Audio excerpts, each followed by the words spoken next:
चलिए, तो good morning. तो हम लोग पिछले क्लास में एक केस स्टडी नोट किया था आपने, जरा उसको पहले डिस्कस करते हैं, उसके बाद फिर टॉपिक पे आएंगे। और जो केस स्टडी दिया गया था आपको, उसमें था कि आप एक डिपार्टमेंट समिति के द्वारा आपको प्रमोशन से वंचित कर दिया गया, क्लियर, जिसके लिए आप पात्र हैं। अब जरा सिचुएशन का विश्लेषण कीजिए। पहला चीज क्या है कि प्रमोशन से वंचित किसके द्वारा किया गया, किसी व्यक्ति के द्वारा या समिति के द्वारा? समिति के द्वारा। और ध्यान रखिएगा कि जब समिति का कोई निर्णय होगा तो बट नेचुरल उसके निष्पक्ष होने की संभावना ज्यादा होगी। लेकिन मान लीजिए अगर सिचुएशन कहता किसी एक अधिकारी के द्वारा, तो वहां पे कहीं ना कहीं पक्षपात की संभावना होती। लेकिन चूंकि सिचुएशन कमिटी की बात कर रहा है, समिति, किसका मतलब यहां पे निर्णय अधिक निष्पक्ष होगा। उसके बाद कहता है जिसके लिए आप पात्र हैं। अब रिकॉल कीजिए कि सिचुएशन कहता है जिसके लिए आप पात्र हैं, ये आपका दावा है। आपका मतलब सिचुएशन में ये मेरा दावा है। क्योंकि समिति ने हमको पात्र नहीं माना, समिति के द्वारा किसी दूसरे व्यक्ति को प्रमोट किया गया। और तब आगे सिचुएशन कहता है कि आपके कनिष्ठ अधिकारी को पदोन्नति किया गया। अब जरा सिचुएशन के गंभीरता को देखिए। अगर होता किसी सहकर्मी को प्रमोट किया गया तो सिचुएशन उतना गंभीर नहीं होता, लेकिन सिचुएशन कहता है किसी जूनियर को प्रमोट किया गया। और जूनियर के प्रमोट करने का मतलब होता है कि कहीं ना कहीं उसके मनोबल पर प्रतिकूल प्रभाव का होना स्वाभाविक है। तब कहता है आप भावनात्मक रूप से परेशान एवं निराश हैं। अब रिकॉल कीजिए कि किसी भी सिचुएशन में अगर भावनात्मक रूप से परेशान या निराश है तो कहने का मतलब कि कहीं ना कहीं ये भावनात्मक समझ या बुद्धिमत्ता के विषय को भी दर्शाती है। आप इस स्थिति में क्या करेंगे? कुछ विकल्प ऑलरेडी हम लोग को दिया गया है। उन विकल्पों का मूल्यांकन करके अपनी तरफ से बताना है कि किस प्रकार के हम विकल्प का चयन करेंगे। तो इसमें नोट कर लीजिए। पहला जो है, इस परिस्थिति में, सिचुएशन में, इस परिस्थिति में हितधारक समूह के रूप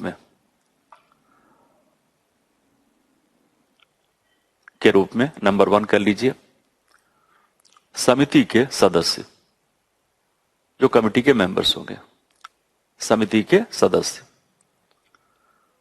नंबर 2 कीजिए स्वतः मैं। नंबर 3 कीजिए अधीनस्थ। और जैसा हमने कहा था कि जब भी पद सोपान में अधीनस्थ की बात करें तो हमेशा तीनों समूह को लेके चलिए। तो अधीनस्थ है तो कॉमा कीजिए अधिकारी, कॉमा अधिकारी, और तब कॉमा कीजिए सहकर्मी। सहकर्मी जो है, क्लियर। तो ये 3-4 मेजर स्टेक होल्डर हैं जो है। अगला पॉइंट ऐड कर लीजिए। इस परिस्थिति में, इस सिचुएशन में, परिस्थिति में निम्नांकित नैतिक मुद्दों पर या विषयों पर, निम्नांकित नैतिक मुद्दों पर या विषयों पर बल दिया गया है। नंबर वन पेशेवर दक्षता। नंबर 2 कर लीजिए निष्पक्षता।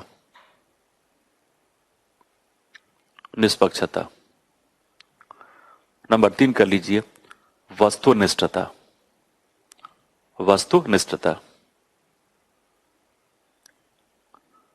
और चूंकि सिचुएशन कहता है भावनात्मक रूप से परेशान निराश है, तो नंबर 4 कर लीजिए भावनात्मक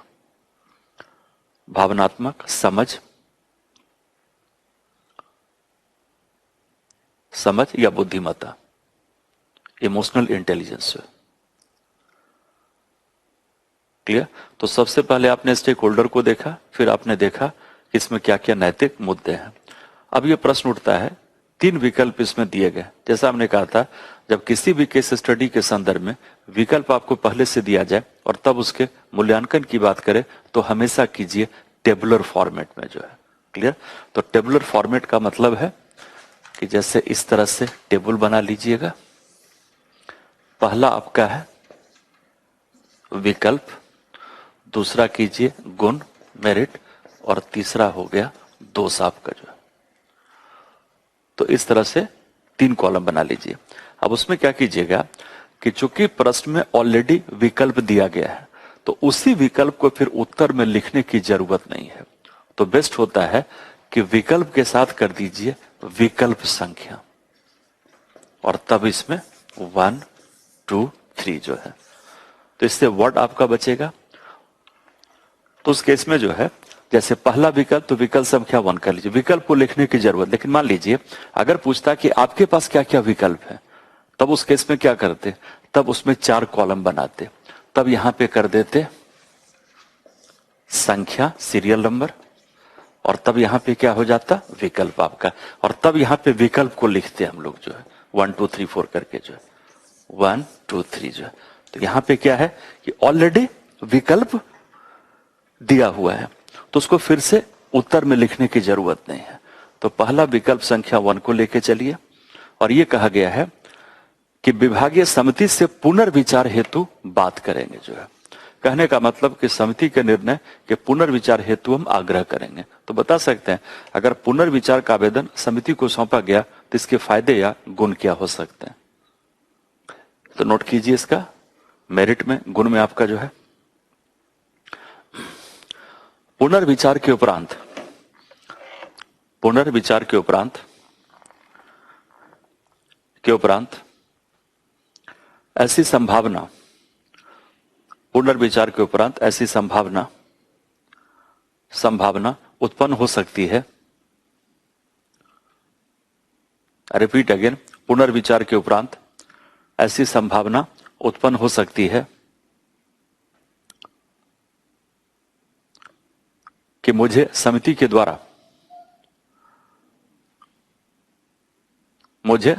द्वारा पदोन्नति का, मुझे समिति के द्वारा पदोन्नति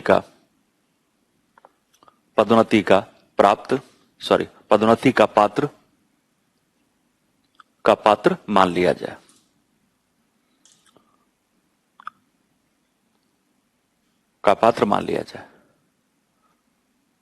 प्लस चूंकि निर्णय समिति का था कि मुझे पदोन्नति से वंचित करना, तो बट नेचुरल है अगर उस पर कोई समीक्षा करना होगा तो समीक्षा कौन करेगा, जिसके द्वारा ऑलरेडी निर्णय को प्राप्त लिया गया। तो नोट कर लीजिए, विभागीय समिति इस मामले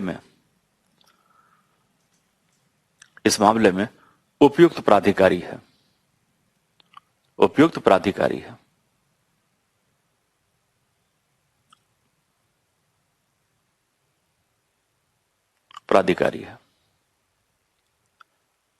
अब जरा सा इसके 200 डिमेरिट को देखिए। कहीं ना कहीं जब विषय को समिति के पुनर्विचार हेतु प्रस्तुत कर रहे हैं तो कहने का मतलब कि हम समिति के निर्णय पर विश्वास नहीं कर रहे हैं। तो डिमेरिट में नोट कर लीजिए, दोष में आपका यह एक प्रकार से समिति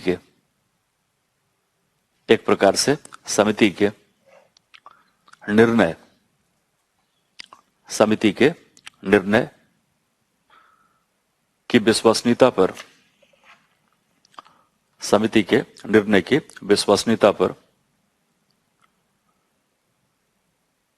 प्रश्न चिन्ह उत्पन्न करती है।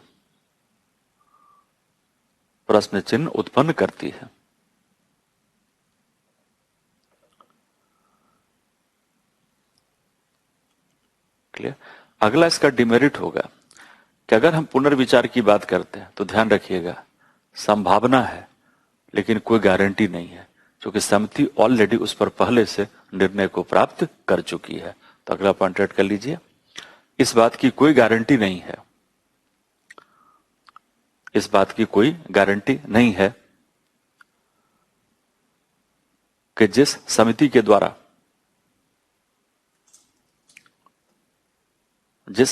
के द्वारा मुझे पदोन्नति का या मुझे पदोन्नति हेतु, जिस समिति के द्वारा मुझे पदोन्नति हेतु योग्य नहीं माना गया,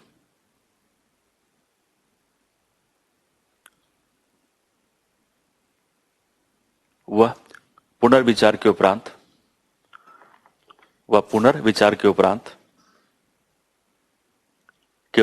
मुझे योग्य माने, वह पुनर्विचार के उपरांत मुझे योग्य माने।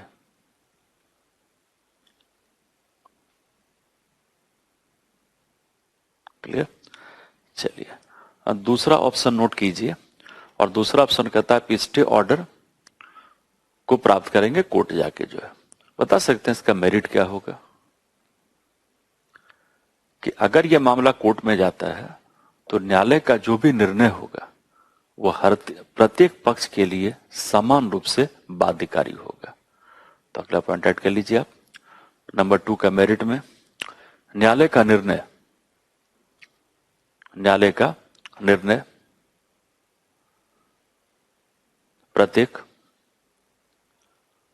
प्रत्येक पक्षधर समूहों के लिए बाध्यकारी होगा,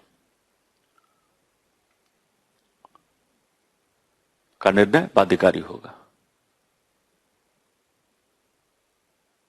अगला जिस पॉइंट पर ध्यान रखिएगा कि जब न्यायालय के निर्णय को प्राप्त करेंगे तो वर्तमान समस्या का समाधान तो करेगा, आने वाले इस प्रकार के समस्या के लिए वो अपने आप में एक उदाहरण बनेगा। तो नोट कर लीजिए अगला मेरिट, न्यायालय का निर्णय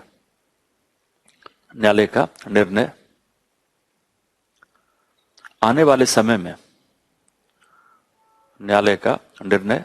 समय में इस प्रकार के समस्या के समाधान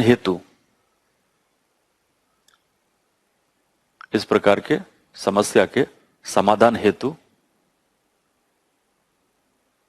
एक उदाहरण प्रस्तुत या पेश करेगा, एक उदाहरण एग्जाम्पल प्रस्तुत या पेश करेगा। क्लियर? ये तो मेरिट हुआ इसका।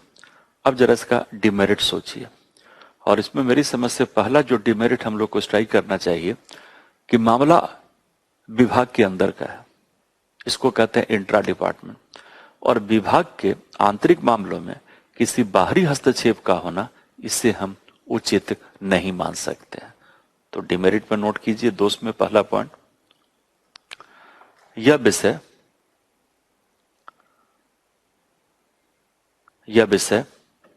विभाग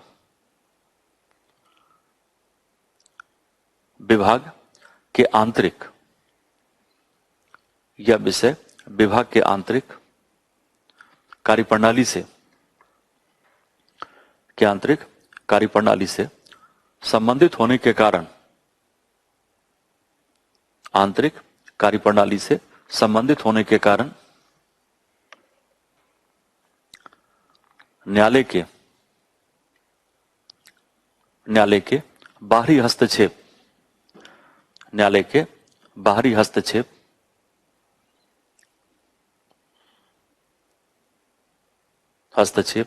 को उचित करार नहीं दिया जा सकता है,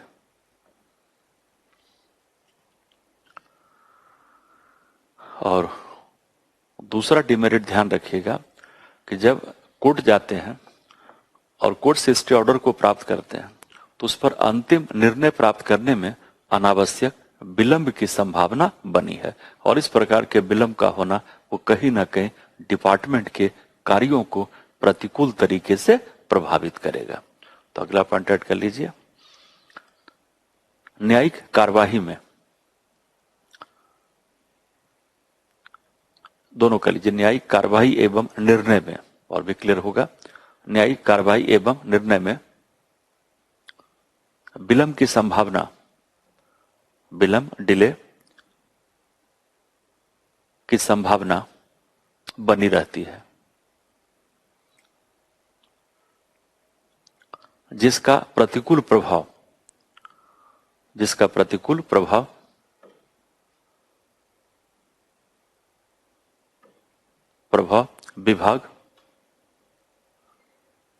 विभाग की कार्यकुशलता पर पड़ सकता है, विभाग की कार्यकुशलता पर पड़ सकता है।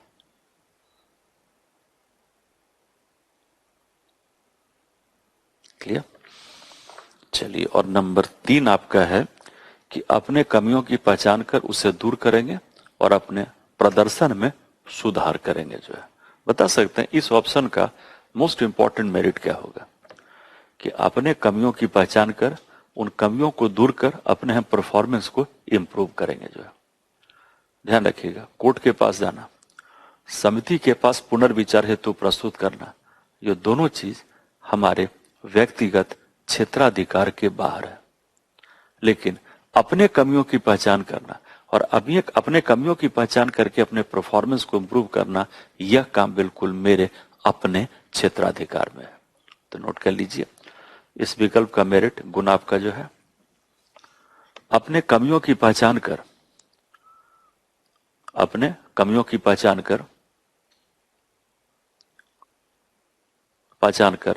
अपने निष्पादन परफॉर्मेंस, अपने कमियों की पहचान कर अपने निष्पादन को प्रोत्साहित करना, प्रमोट करना, प्रोत्साहित करना पूर्णतया मेरे क्षेत्राधिकार में है, पूर्णतया मेरे क्षेत्राधिकार में है।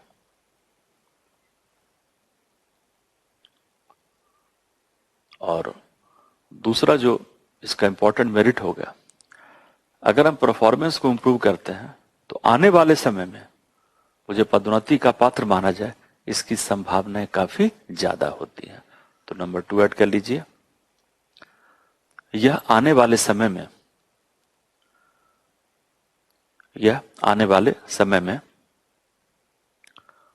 मेरे पदोन्नति को सुनिश्चित करने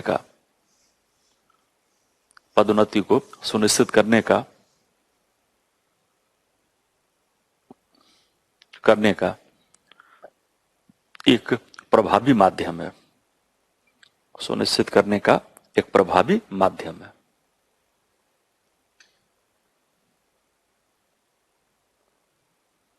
क्लियर? ये तो इसका मेरिट हुआ। अब बता सकते हैं इसका डिमेरिट क्या होगा, इसकी सीमाएं क्या होंगी? जो मोस्ट इंपॉर्टेंट ध्यान रखिएगा कि हम अपने कमियों की पहचान कर दूर करें तो इसका फायदा आने वाले समय के संदर्भ में प्राप्त हो सकता है, लेकिन इसका कोई इमीडिएट तात्कालिक लाभ प्रमोशन को प्राप्त करने के संदर्भ में देखने को नहीं मिलता। तो डिमेरिट नोट कर लीजिए, इसका तात्कालिक इमीडिएट, इसका तात्कालिक लाभ पदोन्नति को, इसका तात्कालिक लाभ पदोन्नति को प्राप्त करने के संदर्भ में, पदोन्नति को प्राप्त करने के संदर्भ में देखने को नहीं मिलता है। पदोन्नति को प्राप्त करने के संदर्भ में देखने को नहीं मिलता है। एक तो ये इसका है कि इमीडिएट इसका कोई लाभ नहीं, और दूसरा इसका डिमेरिट ध्यान रखिएगा कि अगर आपसे कहा जाए कि आप अपने कमियों की पहचान कीजिए, तो ध्यान रखिए अपने कमियों की पहचान स्वतः अपने आप में करना, ये अपने आप में कठिन है या सरल है? ये अपने आप में कठिन है। और इसको सरल कब कर सकते हैं? जब कमियों की पहचान हम किसी संदर्भ को बेस मान के चले। लेकिन सिर्फ अपने स्तर पे कमियों की पहचान करें और उसमें रिफॉर्म करें, इंप्रूवमेंट करें, ये अपने आप में व्यवहारिक रूप से संभव नहीं है। तो अगला डिमेरिट नोट कीजिए, स्वतः अपने स्तर पर अपने कमियों की पहचान करना, स्वतः अपने स्तर पर अपनी कमियों की पहचान करना करना व्यवहारिक रूप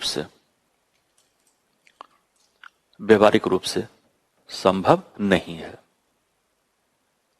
व्यवहारिक रूप से संभव नहीं है।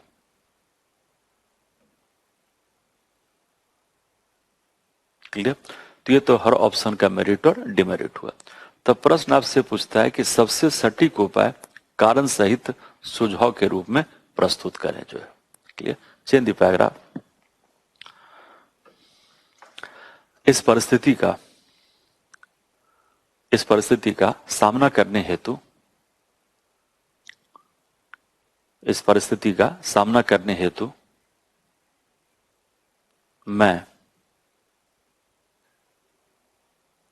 मैं पदोन्नति प्राप्त, जिसको प्रमोट किया गया, मैं पदोन्नति प्राप्त कनिष्ठ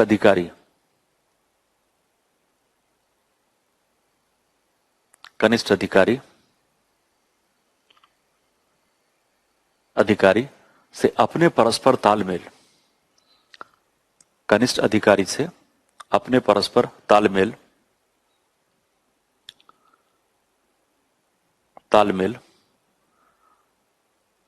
को विकसित करूंगा, एवं तालमेल को विकसित करूंगा एवं उससे विचार विमर्श करते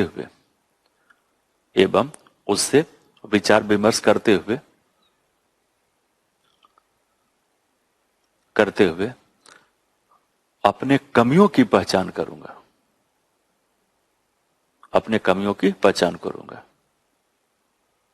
एवं उन कमियों को दूर करने हेतु प्रयासरत रहूंगा, ताकि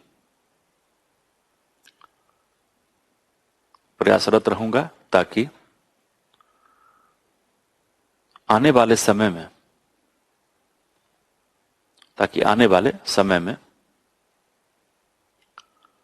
मैं पदोन्नति को प्राप्त कर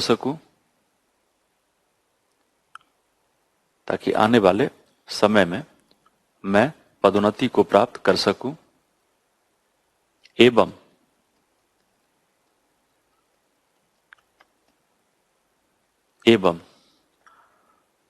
विभाग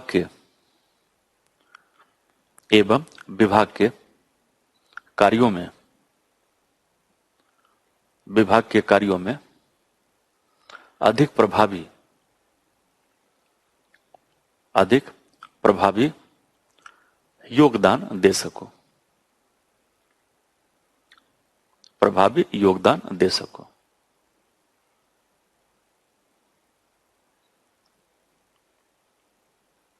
मैं समिति के निर्णय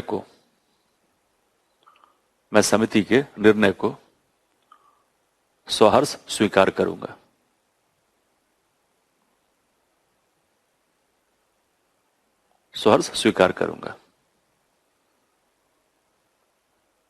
ताकि विभाग में, डिपार्टमेंट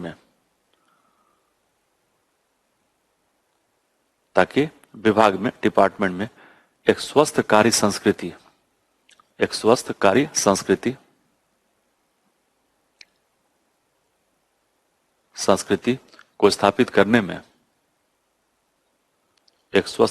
संस्कृति को स्थापित करने में अपना योगदान दे सकूं।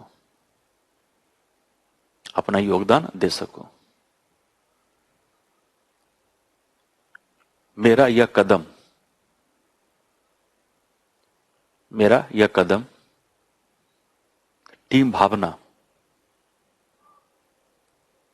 टीम भावना के अनुरूप है। अब हमने जिस उपाय की चर्चा की लास्ट में, उसके पीछे देखिए कई सारे पॉइंट्स को हम लेके चले इनडायरेक्टली। जैसे मान लीजिए, जब समिति का निर्णय को स्वीकार करेंगे तो बट नेचुरल समिति के इंपॉर्टेंस को बना के रखे, और प्लस समिति में व्यक्तियों के समूह के द्वारा निर्णय को प्राप्त किया गया, तब समूह के समिति के निर्णय पर कोई प्रश्न चिन्ह उत्पन्न नहीं कर रहे। अगला चीज है, समिति के द्वारा जिस कनिष्ठ अधिकारी को प्रमोट किया गया, हम उससे परस्पर तालमेल स्थापित करके अपने कमियों की पहचान करेंगे। जैसा हमने कहा कि अपने कमियों की पहचान करने हेतु एक संदर्भ का होना अति आवश्यक है। तो सिचुएशन बताइए कि सिचुएशन में अगर हमको अपने कमियों की पहचान करनी है तो मेरा संदर्भ कौन होगा? वह व्यक्ति जिसको प्रमोट किया गया, ताकि इस बात का पता करें कि उसमें ऐसा क्या प्लस था और मेरे में ऐसा क्या माइनस था कि मुझे प्रमोशन के योग्य नहीं माना गया। और कहीं न कहीं ध्यान रखिएगा, अगर समिति के निर्णय की मान्यता को स्वीकार करते हैं तो कनिष्ठ अधिकारी का मनोबल भी प्रोत्साहित होगा और कनिष्ठ अधिकारी भी अधिक संगठन के कार्यकुशलता, संगठन की उपलब्धि में अपना अधिक से अधिक योगदान देने का प्रयास करेगा। तो इसमें हम लोग क्या है, हर स्टेक होल्डर को लेकर चले, हम अपना हित क्या है, समिति का हित क्या है, और जिस कनिष्ठ अधिकारी को प्रमोट किया गया उसके हितों पर भी ध्यान दिया गया। अगला चीज था कि हर विकल्प में कुछ किंतु परंतु था। ये तो बिल्कुल मेरे क्षेत्राधिकार में कि मैं अपने कमियों को दूर करूं, अपने उपलब्धि को बढ़ाऊं, इसका लाभ मुझे भी प्राप्त होगा और संगठन को भी प्राप्त होगा। तो हमने दोनों प्रकार के हितों को ध्यान में रख के चलेगा, व्यक्तिगत और सामूहिक आपका जो क्लियर। और स्वस्थ कार्य संस्कृति कहता है कि हम बाहरी हस्तक्षेप को रोकें, क्योंकि हमको अपने डिपार्टमेंट के साथ एक अपनत्व की भावना होनी चाहिए। इसलिए हमने वर्ड यूज किया टीम भावना। जब टीम भावना होगा तो बट नेचुरल टीम के बाकी मेंबर के हितों पर भी ध्यान दिया जाना अति आवश्यक है। क्लियर। तो इस फॉर्मेट को आधार मान के आप अपने स्तर पे इस केस स्टडी को लिख के प्रैक्टिस कर सकते हैं। ठीक है, चलिए अगले क्लास के लिए केस स्टडी और नोट कर ली, जिसपे आप पहले अपने से प्रयास कीजिएगा, फिर हम लोग मिलकर प्रयास करेंगे। चलिए नोट कर लीजिए, केस स्टडी आपका है, मान लीजिए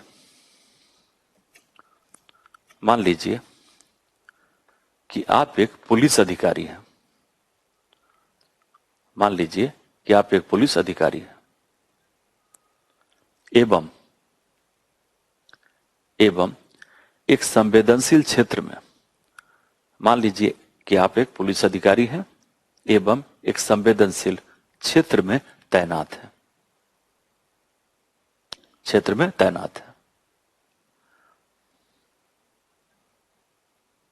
आपको दो धार्मिक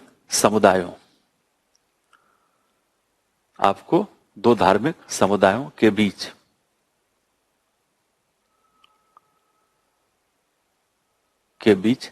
के दंगा फसाद, पब्लिक हिंसा की सूचना मिलती है। दो समुदायों के बीच के दंगा फसाद, पब्लिक हिंसा की सूचनाएं मिलती है, जिसमें दोनों पक्षों के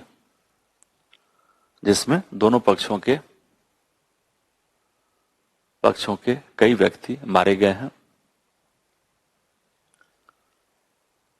हैं और संपत्ति का नुकसान हुआ है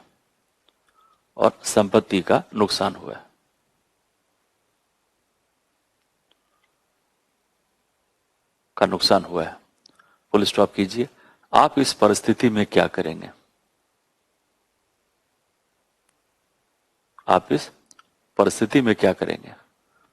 कुछ विकल्प नीचे दिए गए हैं।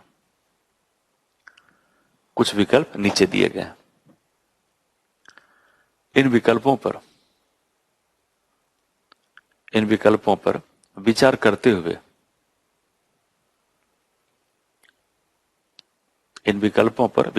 हुए इनके गुण और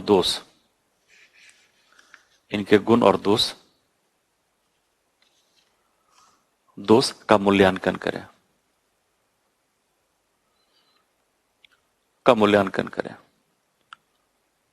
एवं आपके द्वारा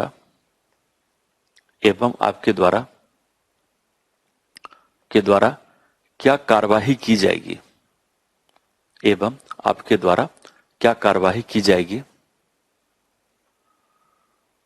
इसे कारण सहित प्रस्तुत करें।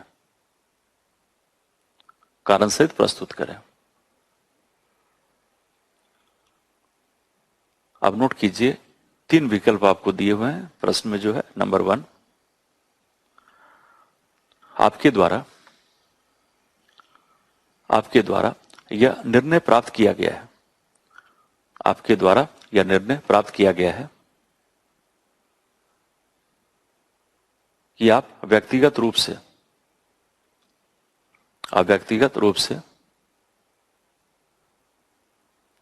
वहां नहीं जाएंगे, आप व्यक्तिगत रूप से वहां नहीं जाएंगे क्योंकि इसमें आपके जान का खतरा हो सकता है, क्योंकि इसमें आपके जान का खतरा हो सकता है। विकल्प नंबर 2 कीजिए, आप विधि के अनुसार, कानून के अनुसार, आप विधि के अनुसार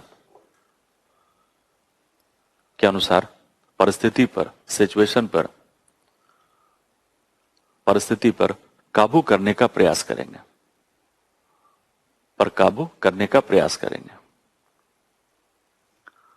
और नंबर 3 ऐड के लीजिए, आप दंगा स्थल पर पहुंचकर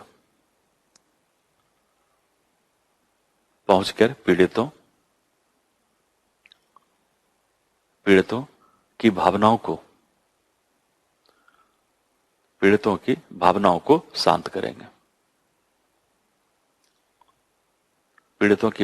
शांत करेंगे, तो आज इसको अपने स्तर पे थोड़ा कोशिश कीजिएगा और तब इसकी चर्चा हम लोग कल करेंगे आपके साथ जो है, ठीक है।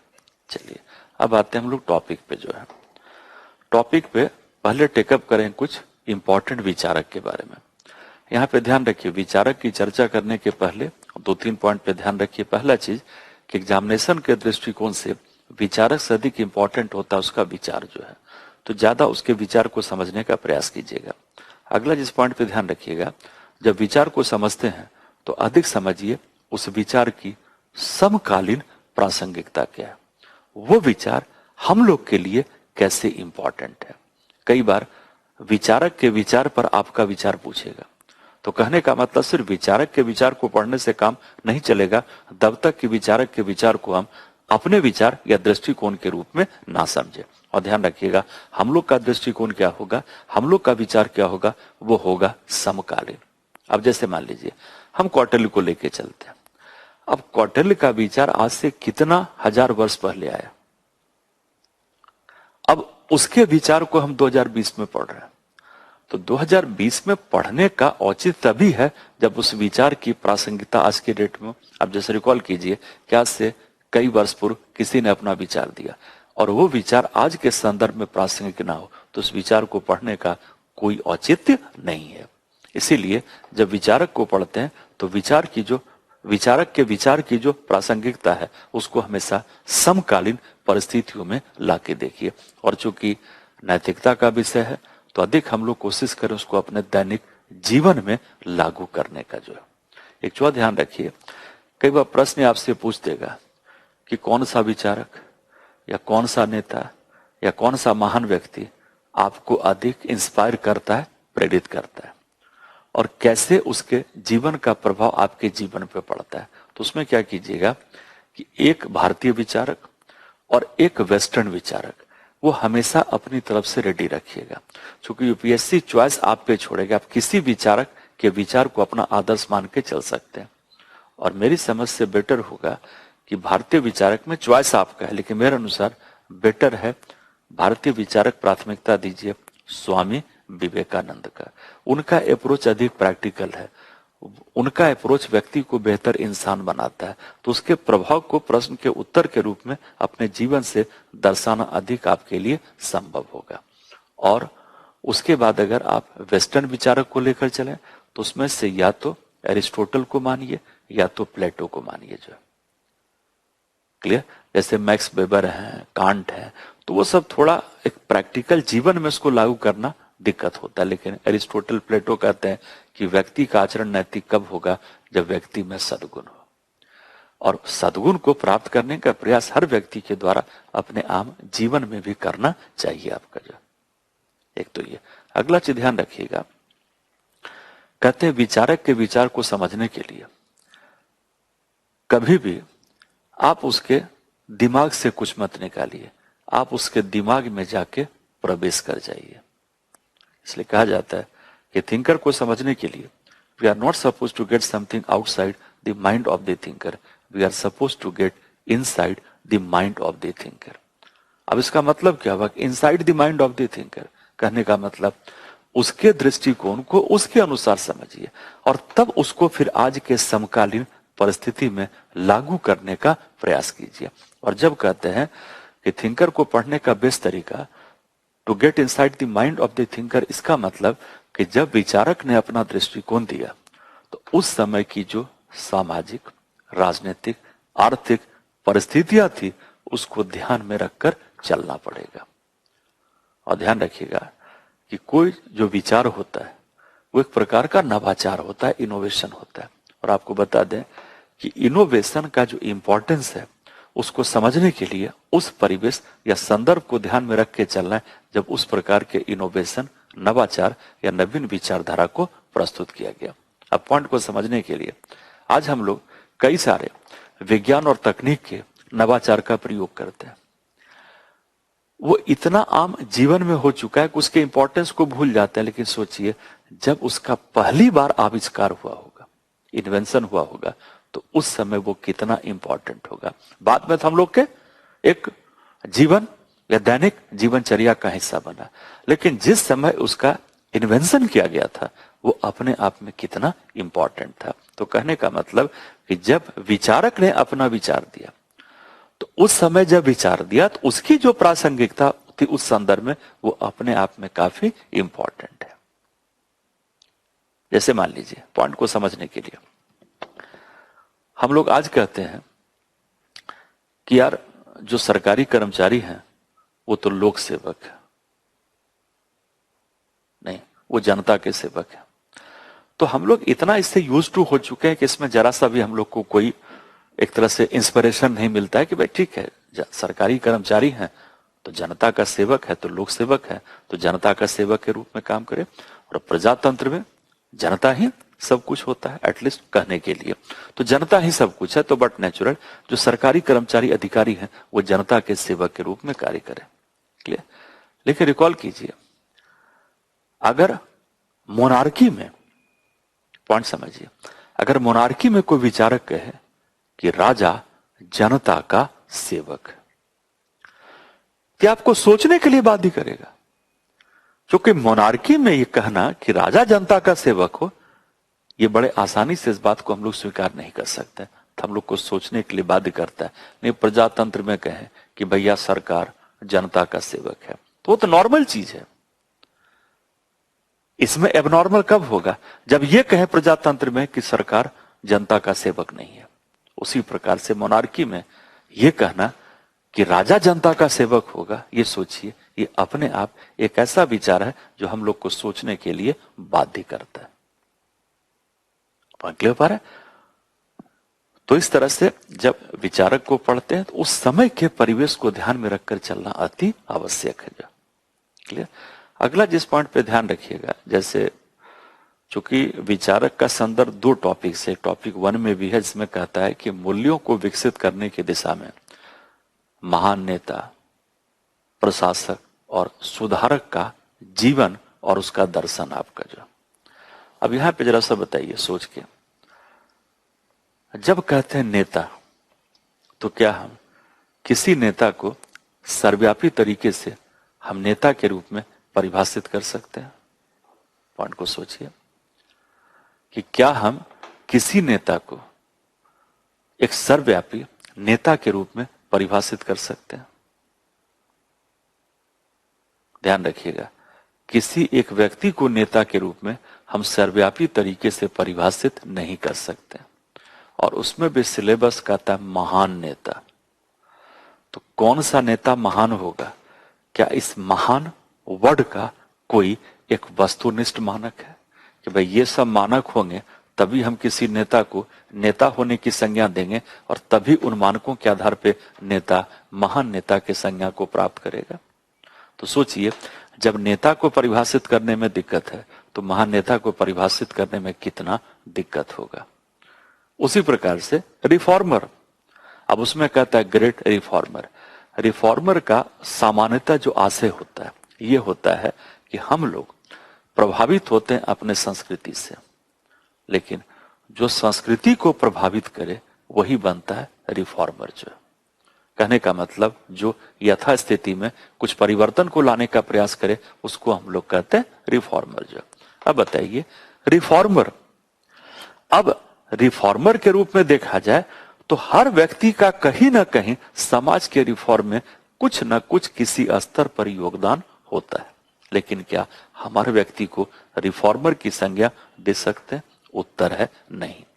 और खास करके क्लास में चर्चा हम लोग किए थे कि प्रशासक काम करता है तटस्थता एवं अनामिता, यानी गवर्नमेंट के पॉलिसी के साथ हम किसी प्रशासक के नाम को डायरेक्टली संबंधित नहीं करते। तो जब अनामिता के नियम को लेकर चलेंगे, तटस्थता को लेकर चलेंगे, तो हम लोग कहते हैं किसी भी सरकार के नीति की उपलब्धि का श्रेय किसको जाता है? मंत्रिपरिषद को या प्रशासक को? मंत्रिपरिषद को। तो हम कैसे किसी प्रशासक के वास्तविक उपलब्धि का आकलन करें और ये बोलें कि वो महान प्रशासक है?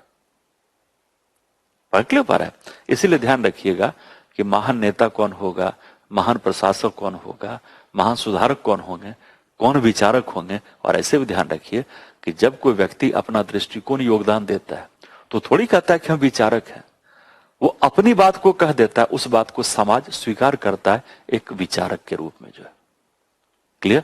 तो यहां पे जब महान नेता की बात करें, महान प्रशासक की बात करें, महान सुधारक की बात करें, तो इन सारे समस्याओं को ध्यान में रख के चलिएगा।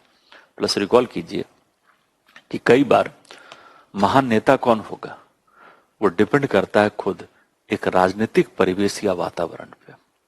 जैसे फॉर एग्जाम्पल, अगर कांग्रेस की सरकार भारत में चलती रहती केंद्र के स्तर पे, या जब तक कांग्रेस की सरकार चली, क्या तब तक दीनदयाल उपाध्याय को, श्यामा प्रसाद मुखर्जी को महान नेता के रूप में मान्यता दी जाती थी?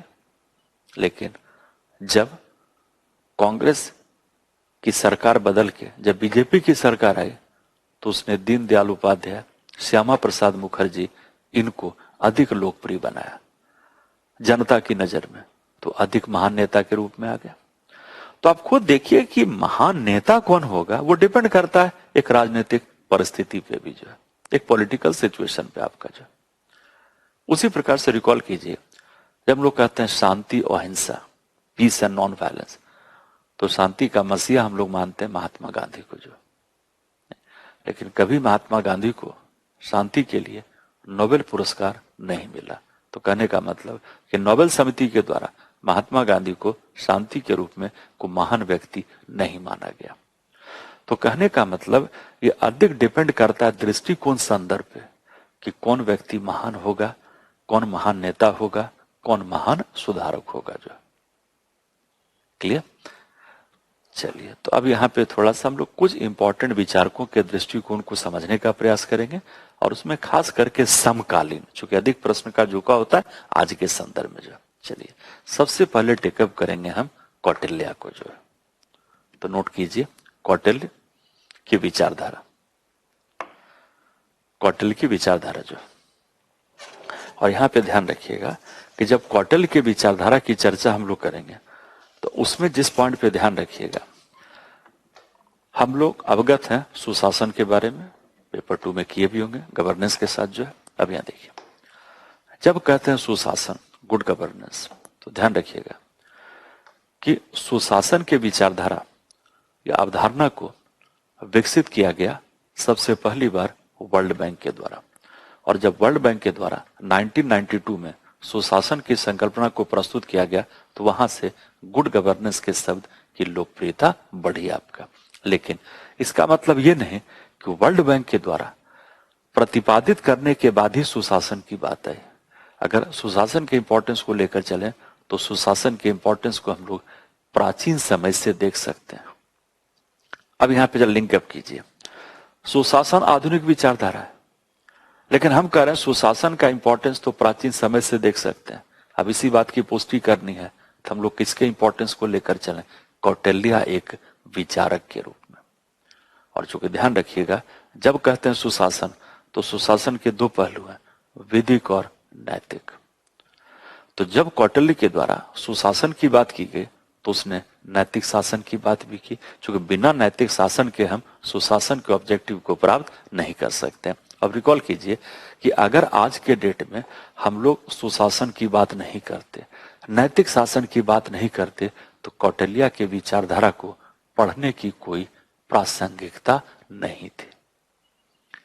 अब यहां पे जरा से देखिए, अगर हम लोग को सुशासन की बेसिक जानकारी ना हो तो आपको बता दें कि कौटिल्य के विचार को कितना भी पढ़ लीजिएगा, उस विचार का हम लोग अनुप्रयोग एप्लीकेशन नहीं कर पाएंगे।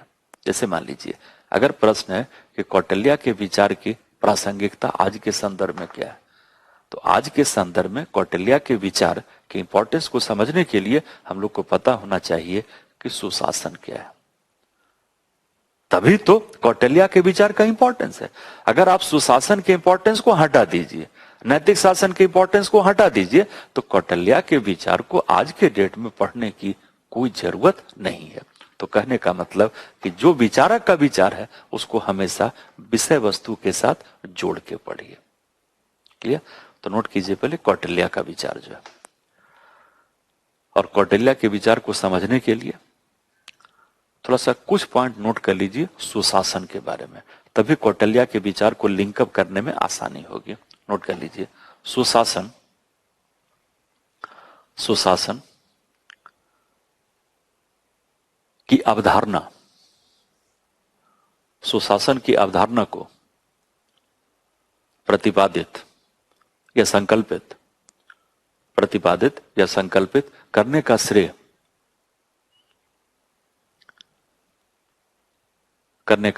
वर्ल्ड बैंक का श्रेय वर्ल्ड बैंक को जाता है,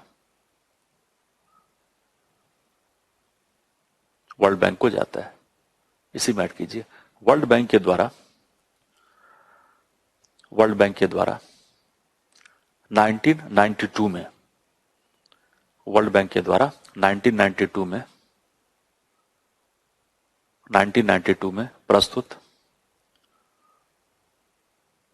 प्रस्तुत प्रतिवेदन में सुशासन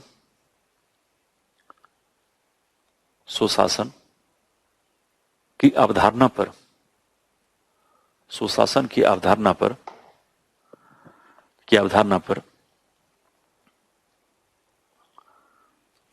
पर विशेष बल दिया गया, विशेष बल दिया गया।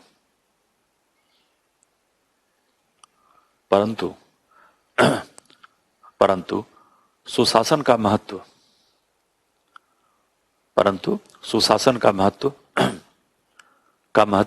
प्राचीन समय से देखने को मिलता है, प्राचीन समय से देखने को मिलता है। इस संदर्भ में कौटिल्य के द्वारा प्रस्तुत विचारधारा का विशेष महत्व है। तो पहले विचारक को सही संदर्भ में रखिए। तो कौटिल्य के विचारधारा का विशेष महत्व है। तो कौटिल्य के विचारधारा को जब हम लोग समझने का प्रयास करेंगे तो ये पॉइंट भी क्लियर होगा कि इसके द्वारा हम लोग कह सकते हैं कि वह सुशासन की बात तो वर्ल्ड बैंक के द्वारा 1992 में की गई, लेकिन सुशासन का इंपॉर्टेंस तो तब से है जब से कौटिल्य ने अपने विचार को प्रस्तुत किया। और प्रश्न में सुशासन लिखिए, इसी को ऑब्लिक नैतिक शासन लिखिए, कहीं कोई दिक्कत नहीं है। ठीक है, क्योंकि नैतिक शासन खुद सुशासन का एक आयाम है जो है। अब जिस पॉइंट को समझिएगा कि कौटिल्य के द्वारा जो विचारधारा को प्रस्तुत किया गया वह सुशासन की विचारधारा से मेल खाता है। अगर थोड़ा सा आगे बढ़िएगा तो रिकॉल कीजिए, हम लोग कहते हैं कि प्राचीन समय में अशोका एक महान शासक थे। तो अशोका महान शासक थे, किसी भी शासक को महान होने की संज्ञा किस आधार पर दी गई होगी? सुशासन के आधार पर या कुशासन के आधार पर? सुशासन के आधार पर। अगर मुगल शासन काल को लेकर चले तो अकबर को महान नेता या शासक होने की संज्ञा दी गई। जब कहते हैं Ashoka the great, Akbar the great, तो किसका इंपॉर्टेंस है? ये सब इंपॉर्टेंस है सुशासन का जो है। यहां तक रिकॉल कीजिए कि ब्रिटिश शासन काल में 1858 का जो भारत सरकार अधिनियम था उसको कहते हैं the act for the good government of India. तो 1857 के क्रांति के बाद जो भारत सरकार अधिनियम 1858 को पारित किया गया, जिसको कहते हैं the act for the good government of India. तो act for the good government of India, तो कहने का मतलब एक्ट में किस बात पे बल दिया गया? सुशासन पे जो है। तो यहाँ पे जिस पॉइंट को हम लोग समझने का प्रयास कर रहे हैं कि सुशासन के संकल्पना को लेकर चले, सुशासन की अवधारणा को लेकर चले, तो इसको प्रतिपादित वर्ल्ड बैंक के द्वारा 1992 के रिपोर्ट में किया गया। लेकिन अगर सुशासन के हम प्रैक्टिकल व्यवहारिक इंपॉर्टेंस को लेकर चले तो प्राचीन समय से सुशासन के इंपॉर्टेंस को देखा जा सकता है। क्लियर? अगला जिस पॉइंट पे ध्यान रखिएगा कि जब कहते हैं सुशासन, तो सुशासन का जो इंपॉर्टेंस है, जरा सोच के बताइएगा, जो सुशासन का इंपॉर्टेंस है वो शासन के कारण या कुशासन के कारण? जब कहते हैं कोई चीज गुड है तो गुड का इंपॉर्टेंस किसके कारण है? क्योंकि कुछ बैड होगा तभी तो गुड के इंपॉर्टेंस की बात करेंगे। अब जैसे मान लीजिए अगर बेईमानी ना हो तो ईमानदारी की बात करने का कोई औचित्य नहीं है। तो कहने का मतलब कि चूंकि जहां बैड होगा वहीं पे गुड का इंपॉर्टेंस होगा। तो कहने का मतलब जो सुशासन है इसका इंपॉर्टेंस कोई शासन के कारण नहीं है, क्योंकि शासन का मतलब भी होता है सुशासन जो है। लेकिन जहां पे कुशासन हो वहां पर सुशासन के इंपॉर्टेंस का होना अति आवश्यक है। तो अगला पॉइंट ऐड कर लीजिए, सुशासन, सुशासन का महत्व कुशासन के कारण है।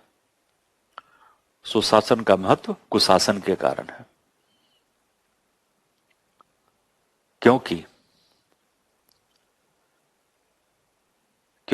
शासन में, गवर्नेंस में, क्योंकि शासन में सुशासन निहित है, क्योंकि शासन में, गवर्नेंस में सुशासन निहित है।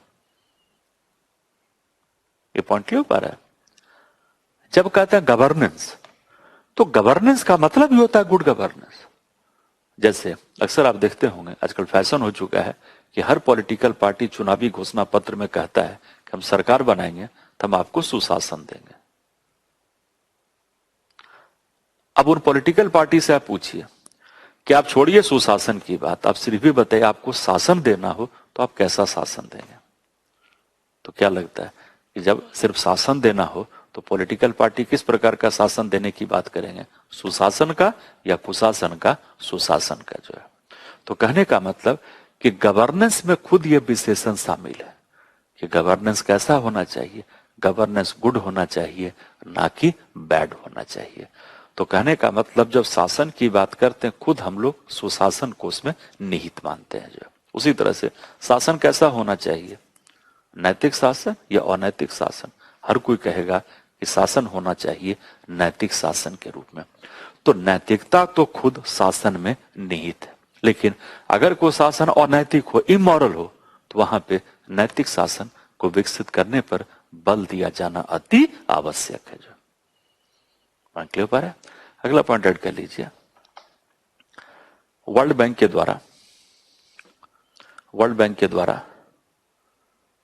द्वारा सुशासन, वर्ल्ड बैंक के द्वारा सुशासन की 8 मौलिक विशेषताएं। सुशासन की 8 मौलिक विशेषताएं।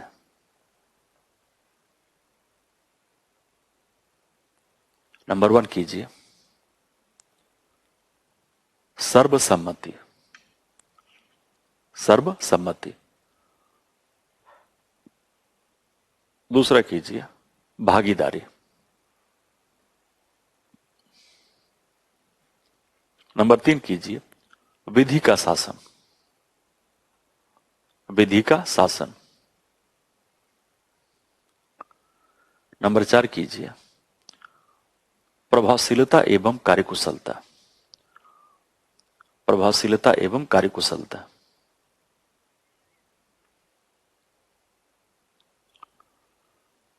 नंबर 5 कीजिए समता एवं समावेशन। समता एवं समावेशन। नंबर 6 कीजिए उत्तरदायित्व, रिस्पॉन्सिवनेस।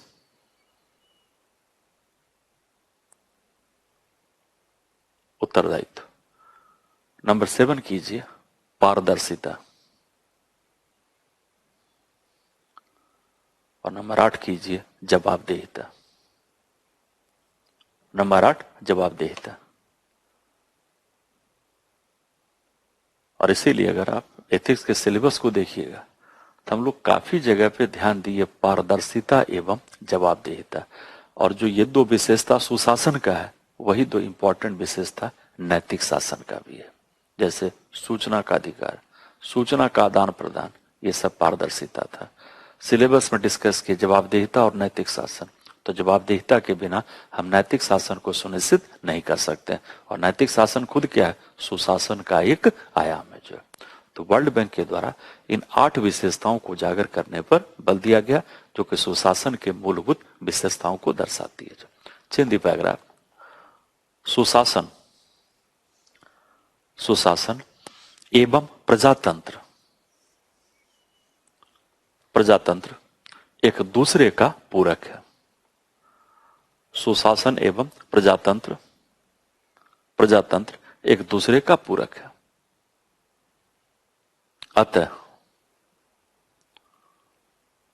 अतः सुशासन, अतः सुशासन का मूलभूत आधार, अतः सुशासन का मूलभूत आधार, आधार प्रजातांत्रिक, प्रजातांत्रिक राजनीतिक व्यवस्था को माना गया है। अतः सुशासन का मूलभूत आधार प्रजातांत्रिक राजनीतिक व्यवस्था को माना गया, माना गया। सुशासन, सुशासन के 4 मौलिक स्तंभ हैं। ऐड कर लीजिए, सुशासन के 4 मौलिक स्तंभ हैं, जिसको हम लोग कहते हैं 4 ईज। 4 ईज आपका जो, चलिए एक ई का मतलब नोट कीजिए इथोज। इथोज का मतलब था स्पिरिट या भावना। दूसरे ई का मतलब कर लीजिए इक्विटी, समता। इक्विटी, समता जो है।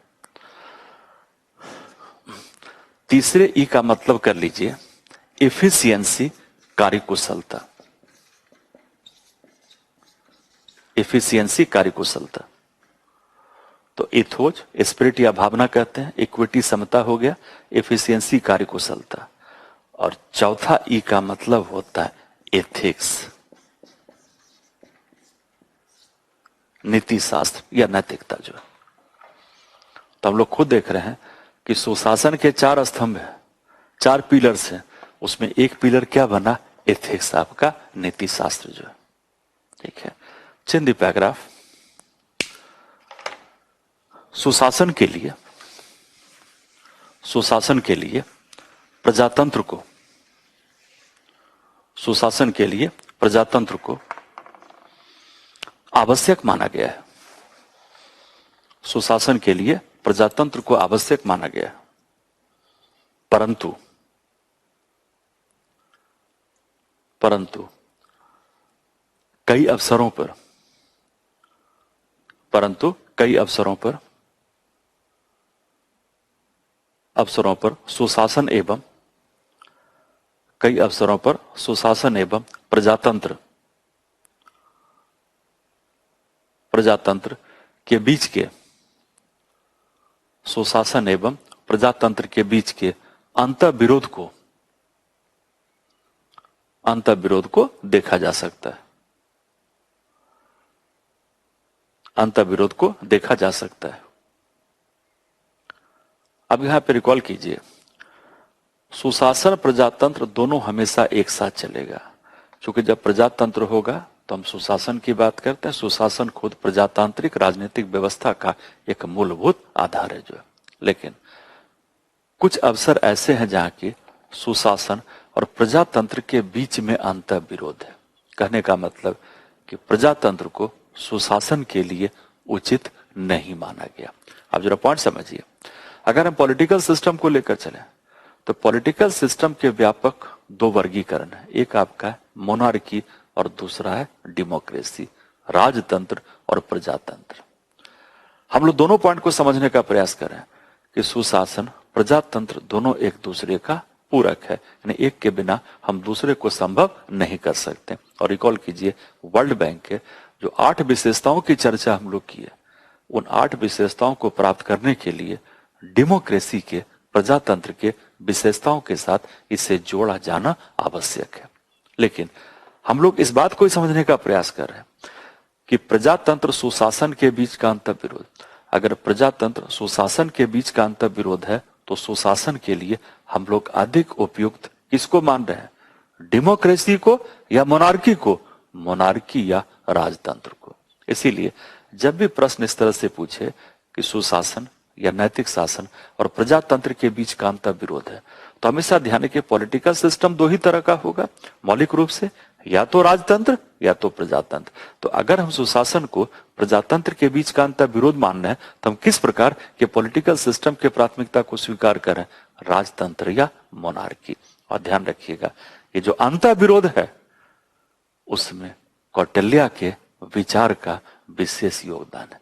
जो कौटिल्य के द्वारा जो विचारधारा दी गई, जो सुशासन की बात करता है, तो कौटिल्य के सुशासन की विचारधारा मोनार्की के संदर्भ में दी गई। तो कहने का मतलब कि डेमोक्रेसी और सुशासन के बीच का अंतर्विरोध तो कहीं ना कहीं मोनार्की और सुशासन के बीच के सामंजस्य को दर्शाती है। और यही सुशासन और राजतंत्र मोनार्की के बीच का जो सामंजस्य है वो कौटिल्य के विचार से प्रस्तुत होता है। तो वहां भी यूज करें कौटिल्य की विचारधारा को जो। क्लियर? अब यहां पे इस पॉइंट को समझने के लिए कि सुशासन और प्रजातंत्र के बीच में किस प्रकार का अंतर्विरोध, एक तो कौटिल्य के विचार को समझेंगे मोनार्की में, तब क्लियर होगा कि मोनार्की में भी हम सुशासन को प्राप्त कर सकते हैं। प्लस एक दो एग्जाम्पल और आपको दे दिए, अशोका, अकबर, उसमें का पॉलिटिकल सिस्टम क्या था, मोनार्की, लेकिन बात हम लोग किसकी की है, सुशासन, Akbar the great, Ashoka the great. अगर हम ब्रिटिश शासनकाल को लेकर चले तो 1858 का जो एक्ट था वो the act for the good government of India था, लेकिन उसमें कोई डेमोक्रेसी की बात तो नहीं की। हम मोनार्की नहीं कर रहे हैं लेकिन डेमोक्रेसी की बात तो नहीं की। तो बिना डेमोक्रेसी का भी हम सुशासन को प्राप्त कर सकते हैं या उस दिशा में प्रयास कर सकते हैं। तो डेमोक्रेसी का होना कोई सुशासन के लिए अनिवार्य घटक नहीं है। एक तो ये पॉइंट। दूसरा ध्यान रखिएगा, अगर हम भारतीय परिवेश को लेकर चले, जरा बताइए कि जब कोई सरकार सुशासन के लिए प्रयास करेगा तो पहला प्रश्न उठता है कि सुशासन के लिए सरकार के द्वारा किस प्रकार के नीतियों का निर्माण किया जाना है। जो नीति तार्किक हो, विवेकशील, या जो नीति लोकप्रिय हो। सुशासन किस प्रकार के नीति की मांग करेगा कि सरकार के नीति में लोकप्रियता का होना या सरकार के नीति में अधिक तार्किकता या विवेकशीलता का होना। सुशासन बात करता है कि सरकार के नीति में तार्किकता हो, लेकिन प्रजातंत्र इस बात की मांग करेगा कि सरकार के नीति में लोकप्रियता हो। तो प्रजातांत्रिक सरकार की बाध्यता है कि प्रजातांत्रिक सरकार की बाध्यता कि उसके द्वारा लोकप्रियता पर ध्यान दिया जाना है, और जब लोकप्रियता पे ध्यान देगा तो तार्किकता सफर करेगा, और बिना तार्किक विवेकशील नीतियों के हम सुशासन के लक्ष्यों को प्राप्त नहीं कर सकते। तो ध्यान रखिएगा कि अगर हम प्रजातांत्रिक शासन व्यवस्था को लेकर चलें तो प्रजातांत्रिक शासन व्यवस्था की कुछ ऐसी बाध्यता है, कुछ ऐसी अनिवार्यता है कि प्रजातांत्रिक सरकार कई बार चाहकर भी सुशासन को प्राप्त नहीं कर पाता। तो हम कैसे कहें कि सुशासन के लिए प्रजातांत्रिक राजनीतिक व्यवस्था को अधिक उपयुक्त माना गया। रिकॉल कीजिए कि जब कोई सरकार सुशासन का प्रयास करेगी तो सरकार को कई सारे प्रयास करने पड़ते हैं, लेकिन कोई सरकार जब सुशासन को प्राप्त करने का प्रयास करे तो उसका फायदा जनता को तो मिलेगा, ये तो समझ में आता है। लेकिन ये बताइए उस सरकार को इसका क्या फायदा है जो सरकार सुशासन की दिशा में कार्य करे? क्या फायदा हो सकता है कि जब सरकार सुशासन की दिशा में प्रयास करेगा तो जनता को फायदा होगा, ये तो बात बिल्कुल समझ में आती है। लेकिन उस सरकार को क्या फायदा है जो सरकार सुशासन के लिए प्रयास करे? सरकार का भी तो कुछ हित होना चाहिए। ध्यान रखिएगा, सरकार का न्यूनतम इतना हित तो है कि जब अगला चुनाव हो तो जनादेश उस सरकार को मिले जिस सरकार ने सुशासन की दिशा में कार्य किया। भाई कितना भी अगर हम राजनीतिक दल सरकार के परित्याग की बात करें तो इतना स्वार्थ होना तो स्वाभाविक है। भाई आप ही कुछ अच्छा काम करते हैं तो उसका श्रेय तो कम से कम आपको मिले, और अगर वो भी गारंटी ना हो तो आप खुद बताइए कि आप अपने लिए या अपने आप में कुछ अच्छा करने की कोशिश करेंगे? अब रिकॉल कीजिए कि जो सरकार सुशासन की दिशा में प्रयास करता है वो कम से कम जनता से इतनी अपेक्षा तो करता है जब अगली बार चुनाव हो तो जनता अपना समर्थन उस सरकार को दे। लेकिन आपको बता दें कि भारतीय संदर्भ में इस बात की कोई गारंटी नहीं है कि जो सरकार सुशासन के लिए काम करे उसको जनादेश भी प्राप्त हो। बहुत आगे जाने की जरूरत नहीं है। अब कल ही के चुनाव के परिणाम को लेके चलिए। अब इस पे ठीक है हम लोग बहस बहुत तरीके से कर सकते हैं, लेकिन पॉइंट को समझने के लिए वह बिहार के मुख्यमंत्री को सुशासन का आदर्श माना जाता था। नहीं, अब वो गुड गवर्नेंस का फायदा उस मुख्यमंत्री सरकार को क्या मिला जिसको कि चुनाव में अपेक्षित जनादेश नहीं मिला। क्योंकि जिस देश में चुनाव जाति के आधार पर, धर्म के आधार पर, संप्रदाय के आधार पर, वहां पे कोई सरकार सुशासन के लिए कार्य करने हेतु अभिप्रेरित नहीं हो पाती है। उनको लगता है हम काम करें सुशासन के लिए, और कल को चुनाव हो तो जनता फिर किसको देखे? जाति को, धर्म को, संप्रदाय को। इसके कई सारे एग्जाम्पल आपको भारत में मिलेंगे। जैसे जब आंध्र प्रदेश अनडिवाइडेड था तो उसमें मुख्यमंत्री हुआ करते थे चंद्रबाबू नायडू। जो पिछला मुख्यमंत्री कार्यकाल के पहले वो 15 साल पहले मुख्यमंत्री थे, और कहा जाता है कि जब आंध्र प्रदेश के मुख्यमंत्री थे तो सुशासन के लिए उनकी मान्यता राष्ट्रीय स्तर पे तो छोड़िए अंतर्राष्ट्रीय स्तर पे देखने को मिलता था। उस समय जब इंग्लैंड के प्रधानमंत्री आए थे, अमेरिका के राष्ट्रपति आए थे भारत के दौरे पे, तो हैदराबाद जाके चंद्रबाबू नायडू से मुलाकात करने गए थे, क्योंकि सुशासन को लेकर उनकी काफी मान्यता, लोकप्रियता थी। लेकिन जब चुनाव हुआ तो ऐसा जनादेश मिला कि 15 वर्षों तक राजनीति से बाहर चले गए। तो ये देखिए, सरकार सुशासन के लिए काम करा तो सरकार की जो न्यूनतम चिंता होती है, जो हित होता है कि कम से कम जनता का समर्थन मिले, वो भी सरकार गारंटी के तौर पर लेकर नहीं चल सकती है। उसी प्रकार से मध्य प्रदेश को आप लेके चलिए। मध्य प्रदेश में जब दिग्विजय सिंह मध्य प्रदेश के मुख्यमंत्री थे तो उनके कार्यकाल में जिला सरकार, ग्राम स्वराज, पंचायत के स्तर पे सिस्टम ऑफ रिकॉल जैसे क्रांतिकारी सुधारों को लागू किया गया। और ये सब किसका फीचर है? प्रजातंत्र का विकेंद्रीकरण, ग्राम स्वराज, जिला सरकार, सिस्टम ऑफ रिकॉल, ये सब सुशासन के विशेषता को दर्शाता है।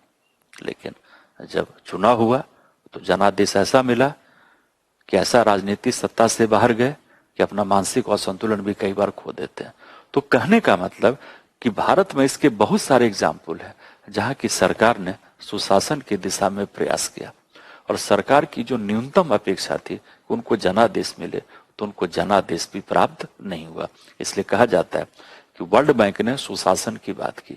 अब वर्ल्ड बैंक के लिए सोचने का समय आ चुका है कि सरकार क्यों सुशासन के लिए काम करे। सरकार के लिए सुशासन को प्राप्त करने का इंसेंटिव क्या है, प्रेरणा क्या है, और जो उसका इंसेंटिव है कि उसको जनता का समर्थन सहयोग मिले, पुनः पॉलिटिकल पार्टी की सरकार सत्ता में वापस आए, यह भी गारंटी के साथ भारत जैसे देशों में नहीं कहा जा सकता। क्लियर? इसीलिए डेमोक्रेसी को कई बार हम लोग मान के चलते हैं कि सुशासन को प्राप्त करने में बाधाएं उत्पन्न करती है, जो गवर्नमेंट के लिए इसमें कोई इंसेंटिव नहीं है, और जो इंसेंटिव है उसकी कोई गारंटी नहीं है कि अगले चुनाव में जनादेश उसके साथ रहेगा। अगला जिस पॉइंट पे ध्यान रखिएगा कि जब कोई सरकार सुशासन की बात करती है, उसको प्राप्त करने का प्रयास करती है, तो सुशासन एक दीर्घकालीन लॉन्ग टर्म नीतियों की मांग करता है। लेकिन प्रजातंत्र में सरकार का जो कार्यकाल है वो निश्चित है। जैसे भारत को लेकर चले 5 वर्षों के लिए, अब 5 वर्षों के कार्यकाल में कोई लॉन्ग टर्म पॉलिसी को बना के लागू करना यह वास्तविकता में संभव नहीं हो पाता। जो इसलिए कई बार सुनते होंगे सरकार कहती है कि भैया आपने 5 वर्ष दिया, 5 वर्ष और दीजिए, ताकि हमने जो काम पिछले कार्यकाल में शुरू किया उसको हम इस कार्यकाल में पूरा करें। क्योंकि जो कार्यकाल 5 वर्ष का होता है, इफेक्टिवली कार्यकाल वो 4 वर्षों का होता है। 6 महीना तो गवर्नमेंट को सेट करने में लगता है, और अगले 5 वर्ष पूरा होने के 6 महीना पहले सरकार अपने अगले चुनाव की रणनीति को तैयार करना शुरू करती है, तो इफेक्टिवली 4 वर्ष का होता है। तो सुशासन हमेशा दीर्घकालीन नीतियों की मांग करता है, लेकिन प्रजातंत्र में सरकार के कार्यकाल में अनिश्चितता होती है, अनसर्टेनिटी होता है। लेकिन अगर मोनार्की होगा, राजतंत्र होगा, तो शासक अपने कार्यकाल को लेकर पूर्णतः सुनिश्चित रहता है, और चूंकि रूलर का कार्यकाल सुनिश्चित है तो वह लॉन्ग टर्म दीर्घकालीन नीतियों का निर्माण करके उसे लागू कर सकता है। इसलिए कई बार कहा जाता है कि सुशासन को प्राप्त करने के लिए प्रजातंत्र से बेटर है राजतंत्र, और इस बात की पुष्टि खुद कौटिल्य के विचार से प्राप्त होती है। लेकिन ध्यान रखिएगा कि राजतंत्र में जब कहते हैं सुशासन को प्राप्त करना संभव है, उसमें एक कंडीशन हमेशा ध्यान रखिएगा कि राजतंत्र में सुशासन को तभी प्राप्त कर सकते हैं जब राजा खुद अच्छा हो। तो रूलर का गुड होना, राजा का अच्छा होना अति आवश्यक है। अगर वो बैड है तो उसका गवर्नेंस भी बैड होगा उस केस में। ठीक है, तो ये सब बैकग्राउंड था ताकि हम लोग अब कौटिल्य के विचारधारा को सही संदर्भ में समझ सके। जो चलिए एक प्रश्न और उसको देख लेते हैं। गिरीश जी का प्रश्न है कि सर, लोक सेवकों में ऑब्जेक्टिविटी होना उनकी परिस्थितियों के अनुकूल निर्णय लेने की क्षमता को सीमित करता है या नहीं? बिल्कुल नहीं। ध्यान रखिएगा, कोई निर्णय, पॉइंट समझिए, कोई निर्णय परिस्थिति के अनुरूप तभी होगा जब वो परिस्थिति की मांग को पूरा करे। मैं फिर से रिपीट करता हूं कि लोक सेवक का निर्णय ऑब्जेक्ट कब होगा? जब वो परिस्थिति की मांग को पूरा करे। तो हर परिस्थिति की मांग को पूरा करने के निर्णय का ऑब्जेक्टिव होना अति आवश्यक है। तो यह लोक सेवक के निर्णय क्षमता को बढ़ाता है, ना कि उसको सीमित करता है। क्योंकि ऑब्जेक्टिविटी क्या कहता है? अपने अनुसार या ऑब्जेक्ट के अनुसार? ऑब्जेक्ट के अनुसार। वहां पे ऑब्जेक्ट क्या है? सिचुएशन आपका जो। क्लियर? इसलिए ऑब्जेक्टिविटी लोक सेवक के निर्णय लेने की क्षमता को बढ़ाता है, और ऑब्जेक्टिविटी के आधार पे ही वह निर्णय को परिस्थिति के अनुसार प्राप्त कर सकता है। नहीं तो अपने अनुसार प्राप्त करेगा, सब्जेक्टिविटी होगा, तो सिचुएशन का सामना नहीं कर पाएगा। क्लियर हो पा रहा है? चलिए तो हम 10 मिनट ब्रेक करते हैं, फिर हम कंटिन्यू करेंगे कौटिल्य का विचार जो है।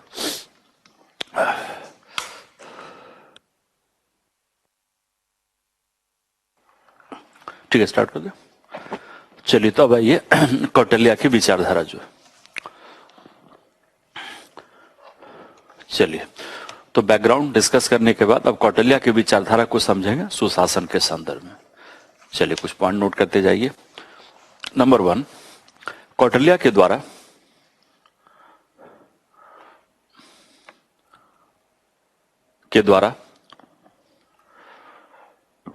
प्रस्तुत विचारधारा, कौटिल्य के द्वारा प्रस्तुत विचारधारा मोनार्की या राजतंत्र, कौटिल्य के द्वारा प्रस्तुत विचारधारा मोनार्की या राजतंत्र के संदर्भ में है। राजतंत्र के संदर्भ में है,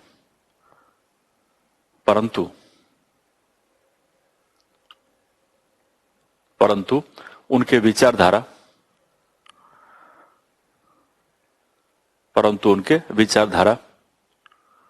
की प्रासंगिकता,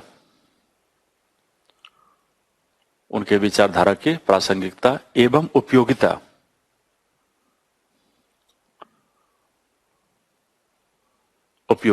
समकालीन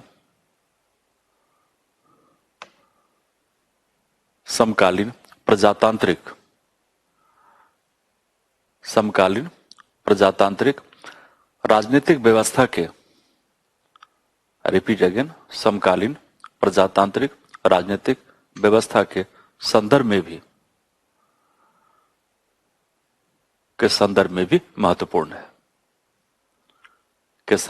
महत्वपूर्ण है।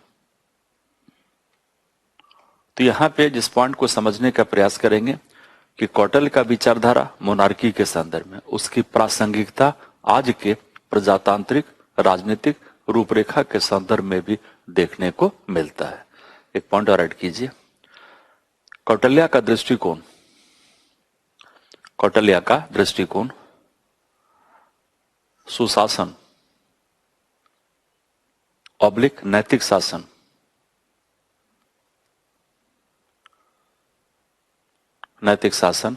की विशेषताओं के अनुरूप है,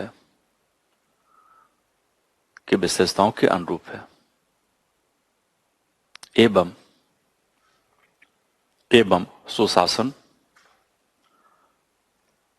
सुशासन ऑब्लिक नैतिक शासन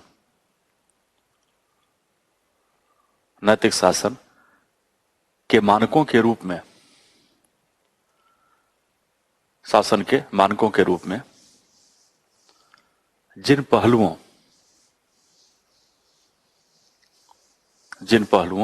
को उजागर किया गया,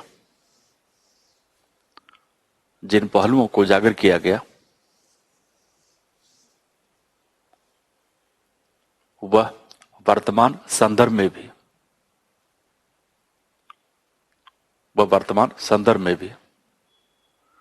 उतना ही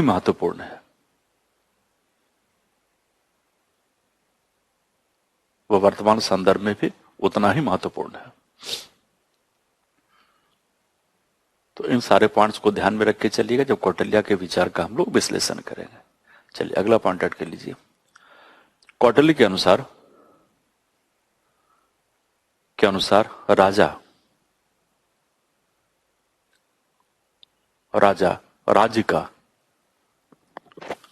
राज्य का सेवक होता है।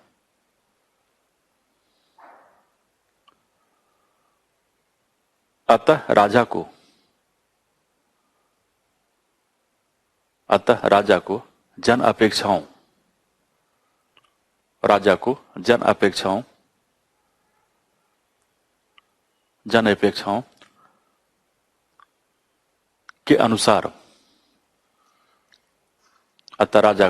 अपेक्षाओं के अनुसार मार्गदर्शित होना चाहिए।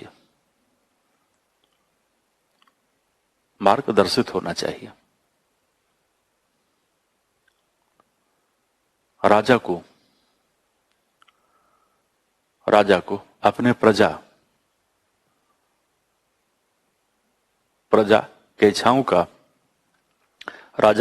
प्रजा के इच्छाओं का सम्मान करना चाहिए।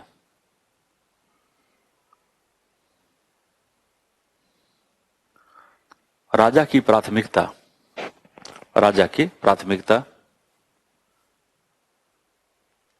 जनता के मूल्यों पर आधारित होनी चाहिए। तो राजा की इच्छा जनता के मूल्यों पर आधारित होनी चाहिए। मूल्य का मतलब जनता की प्राथमिकता से। तो राजा की प्राथमिकता क्या होगी?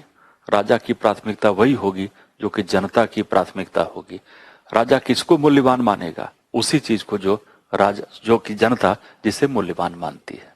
और रिकॉल कीजिए, डेमोक्रेसी में कहना कि सरकार जनता का सेवक है और मोनार्की में कहना कि राजा जनता का सेवक है। जरा खुद बताइए इसका इंपॉर्टेंस अधिक डेमोक्रेसी में, अधिक मोनार्की में, अधिक मोनार्की में।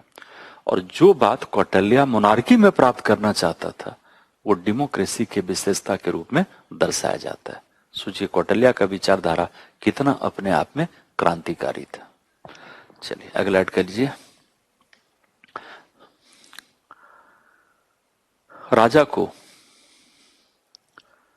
राजा को अपने व्यक्तित्व का विलय,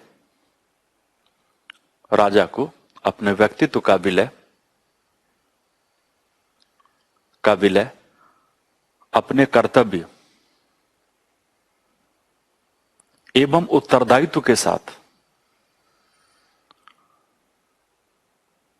साथ कर दिया जाना चाहिए, के साथ कर दिया जाना चाहिए।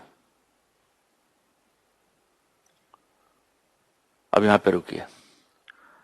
राजा का जो व्यक्तित्व है, राजा की जो पहचान है, वो पहचान राजा के कारण ना होकर उसके कर्तव्य और उत्तरदायित्व के कारण। पॉइंट समझिएगा। यही अपने आप में दर्शाता है कार्य समर्पण को। हम लोग चर्चा किए थे समर्पण के बारे में। समर्पण में क्या था कि व्यक्ति हर कुछ पूर्णतः केंद्रित किस पे कर दे, अपने कर्तव्य और उत्तरदायित्व पे। तो नोट कर लीजिए, यह कौटिल्य के द्वारा लोक सेवा के प्रति, यह कौटिल्य के द्वारा लोक सेवा के प्रति राजा के समर्पण भाव, राजा के समर्पण भाव के महत्व को दर्शाती है, समर्पण भाव के महत्व को दर्शाती है।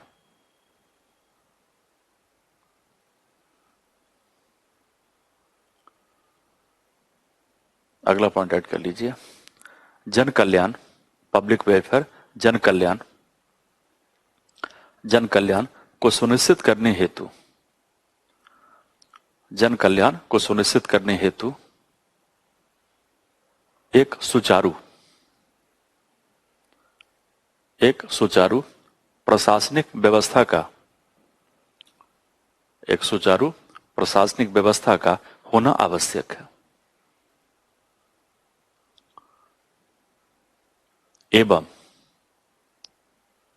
एवं प्रशासन को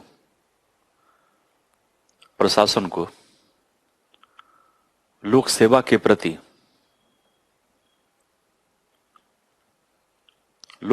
प्रति वचनबद्ध होना चाहिए, लोक सेवा के प्रति वचनबद्ध होना चाहिए। इसके लिए यह आवश्यक है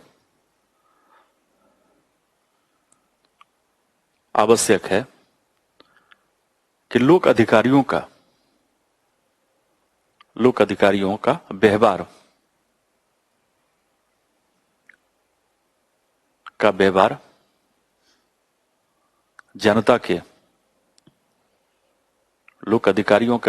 जनता के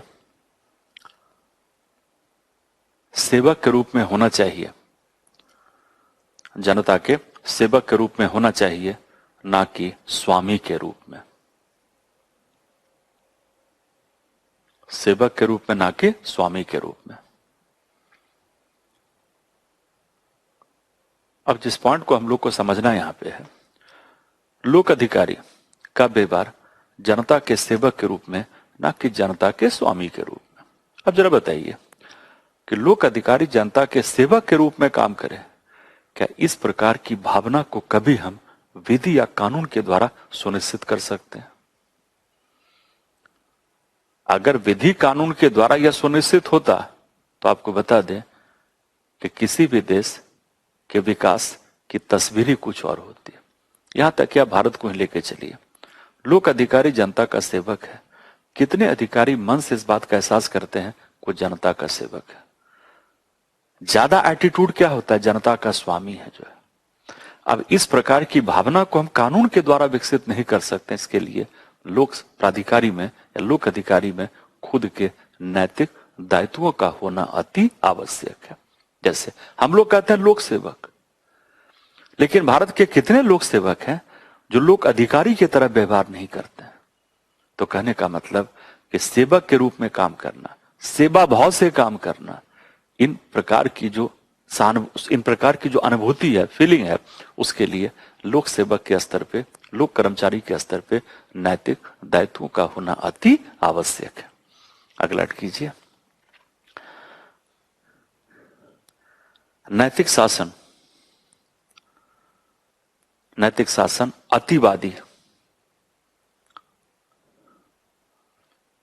अतिवादी के परित्याग, नैतिक शासन अतिवादी के परित्याग पर आधारित होनी चाहिए। अतः लोक सेवकों के द्वारा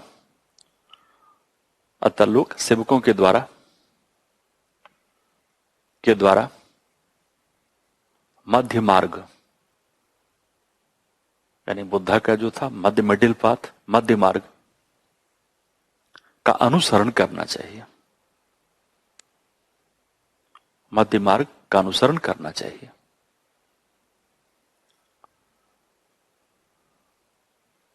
अगला पॉइंट ऐड कीजिए। राजा एवं मंत्रियों के लिए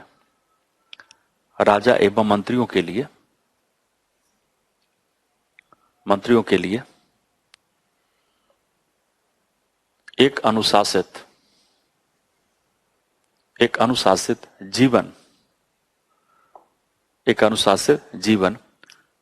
व्यतीत किया जाना चाहिए। राजा एवं मंत्री के द्वारा एक अनुशासित जीवन व्यतीत किया जाना चाहिए।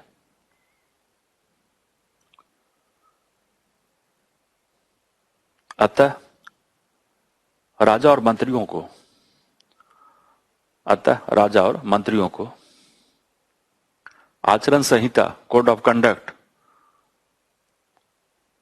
मंत्रियों को आचरण संहिता का अनुपालन करना चाहिए।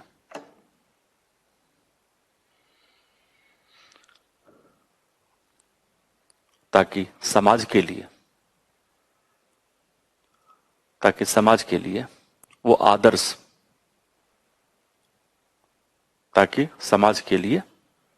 वो आदर्श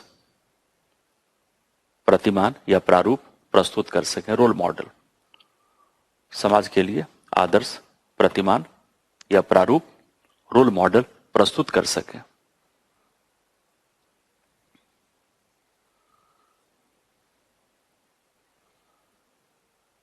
अगला ऐड कीजिए। कानून एवं, काफी इंपॉर्टेंट पॉइंट है ये, कानून एवं व्यवस्था को बनाए रखना, कानून एवं व्यवस्था को बनाए रखना राजा का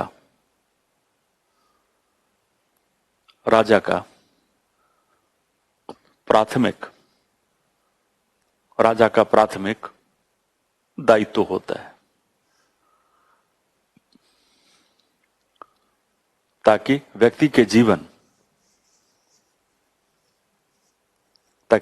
जीवन एवं स्वतंत्रता का संरक्षण किया जा सके, ताकि व्यक्ति के जीवन एवं स्वतंत्रता का संरक्षण किया जा सके। अब यहां बताइए, अक्सर आप सुनते होंगे वर्तमान सरकार को लेके कि सरकार का काम है लॉ एंड ऑर्डर करना, विकास करना, कल्याण करना, आपदा प्रबंधन करना, अन्य। अगर मैं आपसे पूछूं कि गवर्नमेंट के जितने काम हैं, गवर्नमेंट मतलब लोक सेवक आप लेके चल सकते हैं कि जितने सरकार के दायित्व हैं, तो सरकार का मोस्ट इंपॉर्टेंट दायित्व क्या होता है? विकास करना या कानून एवं व्यवस्था को बना के रखना? क्या बोलिएगा? गवर्नमेंट का जो मोस्ट इंपॉर्टेंट रिस्पॉन्सिबिलिटी होता है वो है कानून एवं व्यवस्था को बना के रखना। आप जरा सोचिए, आज के वर्तमान समय के प्रजातांत्रिक सरकार को लेकर चले तो भी कहता है सरकार का प्राथमिक दायित्व है कानून एवं व्यवस्था को बना के रखना, और यही बात कौटिल्य भी कहता है राजा के प्राथमिक दायित्व के संदर्भ में। कि किंग का मोस्ट इंपॉर्टेंट काम है लॉ एंड ऑर्डर को मेंटेन करना। यहां भी ध्यान रखिएगा, अगर कोई सिचुएशन आपको दे जिसमें लोक सेवक की बहुल भूमिका का उल्लेख किया हो और उसमें एक भूमिका हो कानून एवं व्यवस्था को बना के रखना, तो जब केस स्टडी को डील कीजिएगा तो हमेशा प्राथमिकता दीजिएगा कानून एवं व्यवस्था को बना के रखना। ये क्लियर पा रहा है? इसीलिए जब भी विकास की अनिवार्यता, कल्याण हो, लॉ एंड ऑर्डर हो, तो आपके केस स्टडी को डील करने का जो दृष्टिकोण होगा उसमें प्राइमेसी दीजिएगा लॉ एंड ऑर्डर को। जो अब जैसे पॉइंट समझिए, जिलाधिकारी, डिस्ट्रिक्ट कलेक्टर, जिलाधिकारी के बहुल एवं विविध कर्तव्य है। उसमें से एक कर्तव्य है कानून एवं व्यवस्था को बना के रखना। इसके अलावा डीएम और भी कई सारे दायित्वों का निर्वहन करता है। कुछ रियल केस स्टडी भी हम आपको बताते हैं इसीलिए ताकि जो केस स्टडी डिजाइन करके पूछा उसको करने में दिक्कत ना हो। जैसे पहले रियल केस आप सुनिए। ये केस है आपके कानपुर का। जो जिलाधिकारी का एक दायित्व है कि प्रत्येक माह के प्रथम तारीख को अपने सामने वो राजकोष के बैलेंस को काउंट करवाए। चूंकि डिस्ट्रिक्ट कलेक्टर डिस्ट्रिक्ट के ट्रेजरी का राजकोष का हेड होता है। ठीक है। कानपुर में किसी माह के पहले तारीख को दंगा फैली। जिलाधिकारी ने ट्रेजरी के बैलेंस को काउंट करने का दायित्व अपने असिस्टेंट कलेक्टर को हस्तांतरित कर दिया और खुद चला गया दंगा को रोकने के लिए। पॉइंट क्लियर पर है? तो दो दायित्वों के बीच का टकराव था कि माह के पहली तारीख को ट्रेजरी के बैलेंस को काउंट करवाना, यह भी जिलाधिकारी का काम है। लॉ एंड ऑर्डर को मेंटेन करना भी जिलाधिकारी का काम है। जिलाधिकारी को प्राथमिकता को तय करना था, उसने क्या किया, ट्रेजरी के बैलेंस को काउंट कराने का दायित्व अपने असिस्टेंट कलेक्टर को प्रत्यायोजित या हस्तांतरित कर दिया और खुद चला गया लॉ एंड ऑर्डर को कंट्रोल करने के लिए। बाद में उनके कमिश्नर ने उनसे स्पष्टीकरण मांगा कि जो काम आपका था वो काम आपने कैसे किसी और को हस्तांतरित कर दिया। मामला पहुंचा लखनऊ मुख्यालय। जिलाधिकारी को इस बात के लिए, क्या लगता है आपको, दंडित किया गया या दंडित नहीं किया गया? जिलाधिकारी को इस बात के लिए दंडित नहीं किया गया, क्योंकि उसका कोई दायित्व अगर लॉ एंड ऑर्डर के बीच से क्लैश करता है और उसको प्राथमिकता तय करना है तो पहली प्राथमिकता देगा लॉ एंड ऑर्डर को बनाए रखने पे। इसी का एक विपरीत केस आप सुनिए। जिलाधिकारी लोकसभा विधानसभा के निर्वाचन में निर्वाचन अधिकारी होता है और निर्वाचन अधिकारी के रूप में उसका दायित्व है निर्वाचन आयोग की तरफ से एक निष्पक्ष निर्वाचन को सुनिश्चित करे। जिलाधिकारी एक मतदान केंद्र पर दौरे पर पहुंचा।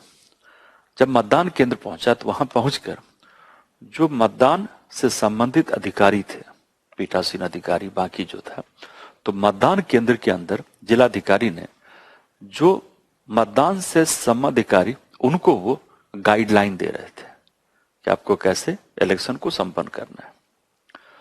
तो जिलाधिकारी मतदान केंद्र के अंदर निर्वाचन अधिकारियों को दिशा निर्देश दे रहा था और इस बीच मतदान केंद्र के बाहर जो भीड़ था वो भीड़ धीरे धीरे आक्रोशित हो रहा था किसी मुद्दे को लेकर। जिलाधिकारी ने अपना अधिक समय व्यतीत किया मतदान केंद्र के अंदर निर्वाचन अधिकारियों को दिशा निर्देश देने में और तब तक जो बाहर का भीड़ था वो इतना उपद्रवी हो गया कि उसने मतदान केंद्र को ही नष्ट कर दिया। इस बात के लिए जिलाधिकारी को दंडित किया गया होगा या दंडित नहीं किया गया होगा? दंडित किया गया, चूंकि उनका दोनों काम था, निर्वाचन को सुनिश्चित करना, लॉ एंड ऑर्डर को मेंटेन करना। उसने प्राथमिकता किसको दिया? निर्वाचन को। उनकी पहली प्राथमिकता होनी चाहिए कि लॉ एंड ऑर्डर को पहले संरक्षित किया जाए।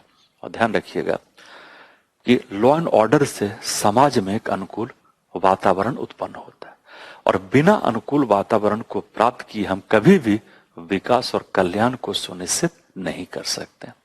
और अक्सर आप देखिएगा कि भारत में जो राज्य विकास में पीछे हैं उनका लॉ एंड ऑर्डर भी उतना सुचारू नहीं है। तो बिना लॉ एंड ऑर्डर को मेंटेन किए हम विकास के लक्ष्यों को भी प्राप्त नहीं कर सकते। पॉइंट क्लियर हो पा रहा है? तो आज के सरकार को लेकर चलें, आज के लोक सेवक को लेकर चलें, तो यहां भी प्राथमिकता देते हैं लॉ एंड ऑर्डर को। कौटिल्य भी कहता है कि राजा का प्राथमिक दायित्व है कानून एवं व्यवस्था को बना के रखना।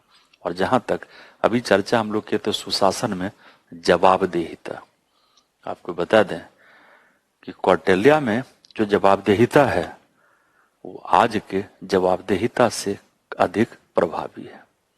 जैसे कौटिल्य कहते हैं अगर कहीं पे चोरी होती है तो राजा का काम है कुछ चोर को पकड़ना और चोरी के संपत्ति को रिकवर करना और जिसका चोरी उससे वापस करना। अगर राजा चोरी के संपत्ति को वापस नहीं ला पाता है तो संपत्ति का जो कीमत है वो राजा के वेतन से कटेगा। अब बताइए क्या ये जवाबदेहिता आज के प्रजातांत्रिक सरकार में कहीं देखने को मिलता है? तो कहने का मतलब कौटिल्य के द्वारा जवाबदेहिता राजा का, मंत्री का, लोक अधिकारी का, उस पर विशेष रूप से बल दिया। और ध्यान रखिएगा कि जब तक राजा, मंत्री, लोक सेवक जनता के प्रति जवाबदेह ना हो तो कैसे कौटिल्य सुनिश्चित करता कि राजा राज्य का सेवक है,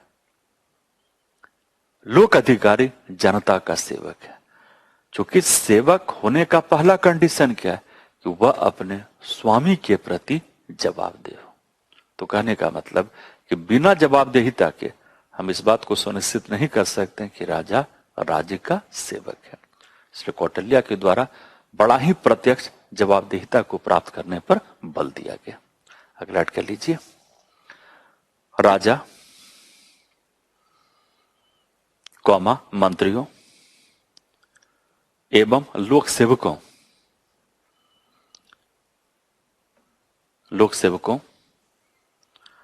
के वेतन एवं भत्ता को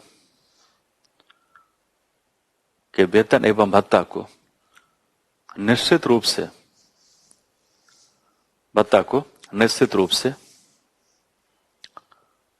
रूप से निर्धारित किया जाना चाहिए। निश्चित रूप से निर्धारित किया जाना चाहिए। अब यहां पॉइंट को समझिए। मोनार्की में यह कहना कि राजा को उतना ही वेतन मिलेगा, उतना ही भत्ता मिलेगा जो कि राजा के लिए पहले से तय कर दिया गया हो, और जो राजा का वेतन भत्ता तय होगा उससे 1 पैसा अधिक भी राजा राजकोष से प्राप्त नहीं कर सकता है। ध्यान रखिए, मोनार्की में यह बात कहना ये अपने आप में कितना इंपॉर्टेंट है। प्लस राजा का वेतन क्या होगा वो खुद तय करेगा राजा का मंत्री परिषद। राजा को तो छोड़िए, उसके परिवार के जो मेंबर हैं उनको कितना भत्ता मिलेगा वो पहले से तय होगा।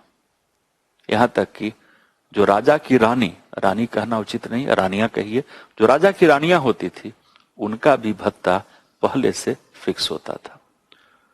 तो राजा, उसके परिवार के मेंबर उतना ही वेतन भत्ता प्राप्त करेंगे जितना पहले से निर्धारित या परिभाषित। कहने का मतलब जो राजा है वो राजकोष का स्वामी नहीं है, वो राजकोष का संरक्षक है। अगले पर है। और मोनार्की में कहना कि भाई राजा की संपत्ति राजा का ना होकर प्रजा का है, और राजा उतना ही संपत्ति का प्रयोग करेगा जितना कि मंत्री परिषद के द्वारा परिभाषित हो। जरा समझिए, ये बात आज के डेट में सुनने में उतना इंपॉर्टेंट आपको नहीं लगेगा, लेकिन कौटिल्य के समय जब मोनार्की था, जब इस तरह के विचारधारा को प्रस्तुत किया गया तो खुद देखिए इस विचारधारा की प्रासंगिकता, इसकी उपयोगिता, इसका महत्व कितना ज्यादा होगा। जो क्लियर, अगला नोट कर लीजिए, भ्रष्टाचार के रोकथाम हेतु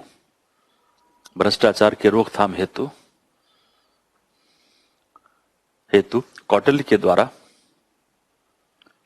द्वारा निवारक एवं दंडात्मक, तो कौटिल्य के द्वारा निवारक एवं दंडात्मक इन दोनों उपायों को लागू करने पर बल दिया गया।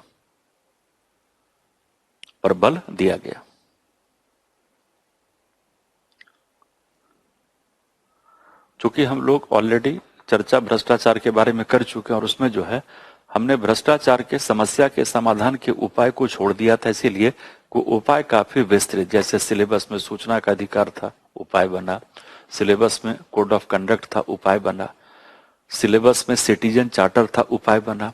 आगे चल के हम लोग डिस्कस कर देंगे लोकपाल, लोकायुक्त के बारे में, वो भी उपाय है। तो कुछ उपाय ऑलरेडी सिलेबस में दिया हुआ है, कुछ उपाय एक दो अलग से करेंगे जिसका डायरेक्टली उल्लेख सिलेबस में नहीं किया गया। उसी तरह से अगर उपाय को लेकर चलें, आपको बता दें कि भ्रष्टाचार के रोकथाम हेतु कौटिल्य के द्वारा जिन उपायों को प्रस्तुत किया गया वो उपाय भी अपने आप में काफी प्रभावकारी है। जो ठीक है, अब इसमें खास करके 2 पॉइंट पे ध्यान रखिए या 3 पॉइंट पे ध्यान रखिए। पहला चीज, कौटिल्य यह स्वीकार करते हैं कि शासन में भ्रष्टाचार का होना स्वाभाविक है। कहने का मतलब वो समस्या की मान्यता को स्वीकार करते हैं, और जब तक हम समस्या को स्वीकार ना करें तब तक कभी समाधान का प्रयास नहीं करेंगे। तो खुद देखिए कौटिल्य के दृष्टिकोण में कितनी ईमानदारी है। आज के डेट में कितनी भी भ्रष्ट सरकार हो, वो कभी भ्रष्टाचार को स्वीकार नहीं करता है कि मेरे सरकार में भ्रष्टाचार है। और जब सरकार भ्रष्टाचार के उपस्थिति को स्वीकार ही नहीं करेगा तो कैसे उसके समाधान की दिशा में कारगर प्रयास करेगा। तो कौटिल्य ने पहले समस्या की पहचान की। आज की सरकार समस्या होते हुए समस्या को नकार देती है। अगला जिस पॉइंट पे ध्यान रखिएगा, कौटिल्य ने कई सारे एग्जाम्पल देकर इस बात को समझाने का प्रयास किया कि कोई सरकार हो और उसमें भ्रष्टाचार ना हो, ऐसा संभव हो ही नहीं सकता। इसीलिए भ्रष्टाचार के रोकथाम का उपाय करना ये हम लोग के लिए अधिक इंपॉर्टेंट है। इस बात पे चर्चा करना ही बेकार है कि सरकार में भ्रष्टाचार है। सरकार है तो भ्रष्टाचार होगा। जैसे कौटिल्य कहते हैं, कोई मछली जो पानी में रहा, अब ये मापन करना कि मछली ने कितना पानी पिया, इसका कोई वस्तुनिष्ठ मापन नहीं हो सकता, इसका कोई मात्रात्मक मापन नहीं हो सकता। कौटिल्य कहते हैं, अगर किसी के जीभ पर आप हनी रखते हैं, शहद रखते हैं, और आप ये कहिए कि उसने शहद का टेस्ट ही नहीं लिया, ये कहना अपने आप में उचित नहीं है।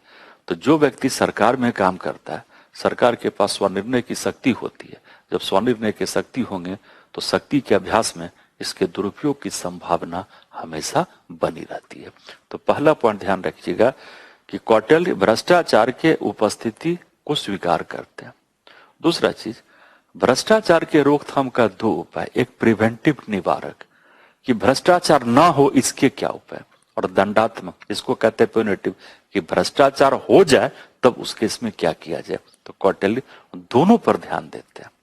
अब जो प्रिवेंटिव का मतलब क्या, जैसे कौटिल्य कहते हैं अधिकारियों का तबादला किया जाए, उसको एक स्थान पर लंबे समय तक ना रखा जाए, ये उपाय प्रिवेंटिव है। एक जगह पे लंबे समय तक काम करेगा तो उसका वहां के व्यक्तियों के साथ एक अनौपचारिक संबंध होगा, एक घनिष्ठता होगी। अनौपचारिक संबंध घनिष्ठता होगा तो भ्रष्टाचार की संभावना ज्यादा होगी। प्लस प्यूनिटिव कि एक बार जो लोक सेवक, लोक अधिकारी भ्रष्टाचार का दोषी होता है, उसके लिए उसने बड़े कठोर सजा के प्रावधान का उल्लेख किया है। और ये कठोर सजा खुद दोनों चीज है, दंडात्मक भी और निवारक भी है। कहने का मतलब भ्रष्ट लोक सेवक को जब कठोर सजा देंगे तो ये बाकी लोक सेवक के भ्रष्टाचार के प्रवृत्ति को रोकेगा। तो जो दंडात्मक है वो बाकी के लिए क्या बन जाएगा, निवारक आपका जो। तो कौटिल्य के द्वारा भ्रष्टाचार पर विशेष रूप से बल दिया गया कि कैसे भ्रष्टाचार की रोकथाम हेतु विभिन्न उपायों को लागू किया जा सकता है। इसे मत कीजिए। कौटिल्य के द्वारा भ्रष्टाचार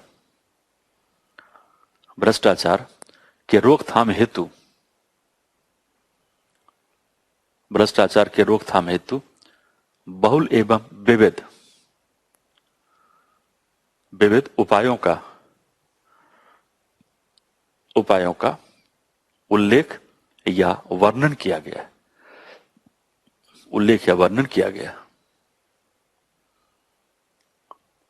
अगला पॉइंट ऐड कीजिए। कौटिल्य के अनुसार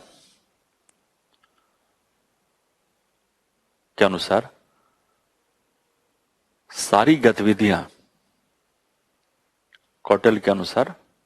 गतिविधियां या उद्यम, अंडरटेकिंग, उपक्रम कर सकते हैं, उद्यम कर सकते हैं,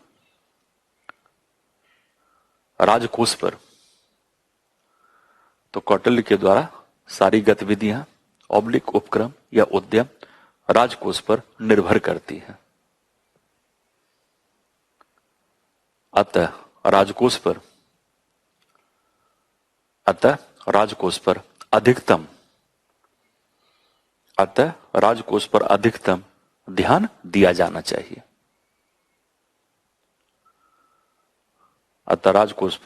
अधिकतम ध्यान दिया जाना चाहिए।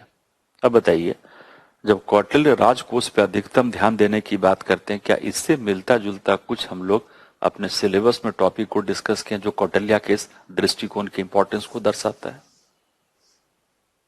जब कौटिल्य कहता है कि हर कुछ राजकोष पे निर्भर करेगा, तो अधिक हम लोग को ध्यान किस पे देना है? राजकोष पे आपका।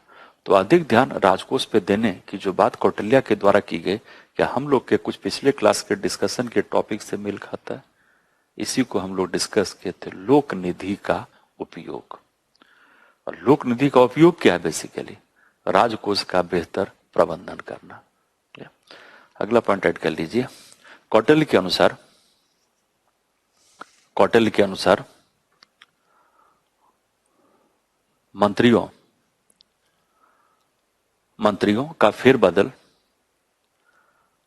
मंत्रियों का फेरबदल समय के साथ किया जाना चाहिए। मंत्रियों का फेरबदल समय के साथ किया जाना चाहिए, ताकि मंत्रियों के गुणवत्ता को प्रोत्साहित करते हुए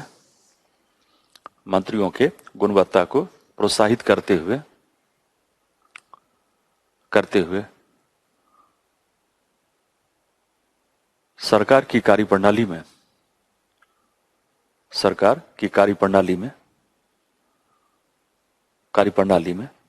सुधार किया जा सके ताकि सरकार के कार्यप्रणाली में सुधार किया जा सके। अगला ऐड कीजिए। कौटिल्य के द्वारा सरकारी प्रणाली के उच्चतर स्तरों, ऐसा कीजिए, कौटिल्य के द्वारा सरकार के कार्यप्रणाली के उच्चतर स्तर पर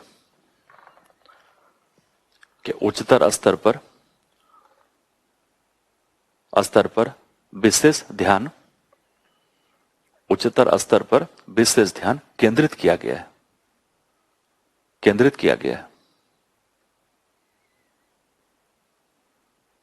ताकि स्वाभाविक रूप से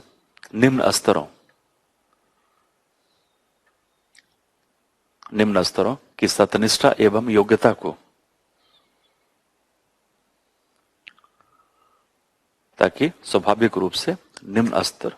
निम्न स्तरों की सत्यनिष्ठा एवं योग्यता को प्रोत्साहित किया जा सके। और ये पॉइंट काफी इंपॉर्टेंट है।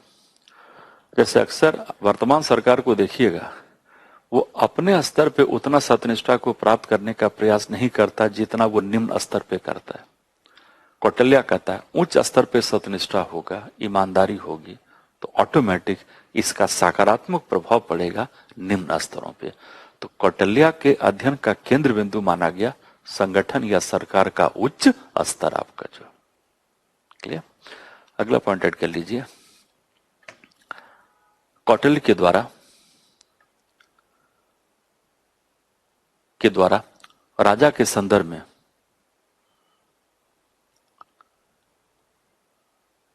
में बुद्धिमत्ता इंटेलेक्चुअल,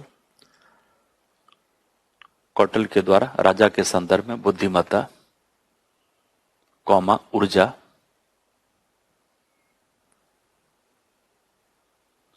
नेतृत्व की क्षमता,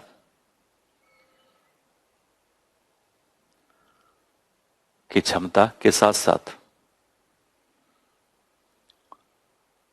साथ साथ शुभ नैतिक आचरण, गुड मॉरल कंडक्ट, शुभ नैतिक आचरण पर विशेष बल दिया गया। तो खुद कौटिल्य जब राजा के गुणों की बात करता है तो उसमें कहता है राजा के पास गुड मॉरल कंडक्ट हो।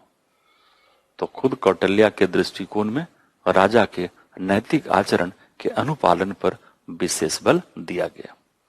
अब जरा बताइए कि कौटिल्य के संदर्भ में सुशासन या नैतिक शासन की जो बात की गई वो अधिक सैद्धांतिक है या अधिक व्यवहारिक है? ध्यान रखिएगा, कौटिल्य का दृष्टिकोण सुशासन के व्यवहारिकता पर विशेष रूप से बल देता है। तो चेंज द पैराग्राफ। कौटिल्य के द्वारा प्रस्तुत दृष्टिकोण सुशासन ऑब्लिक कीजिए नैतिक शासन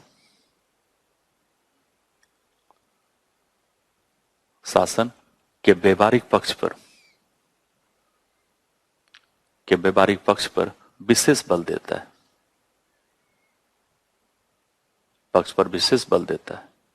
अतः इसका अनुप्रयोग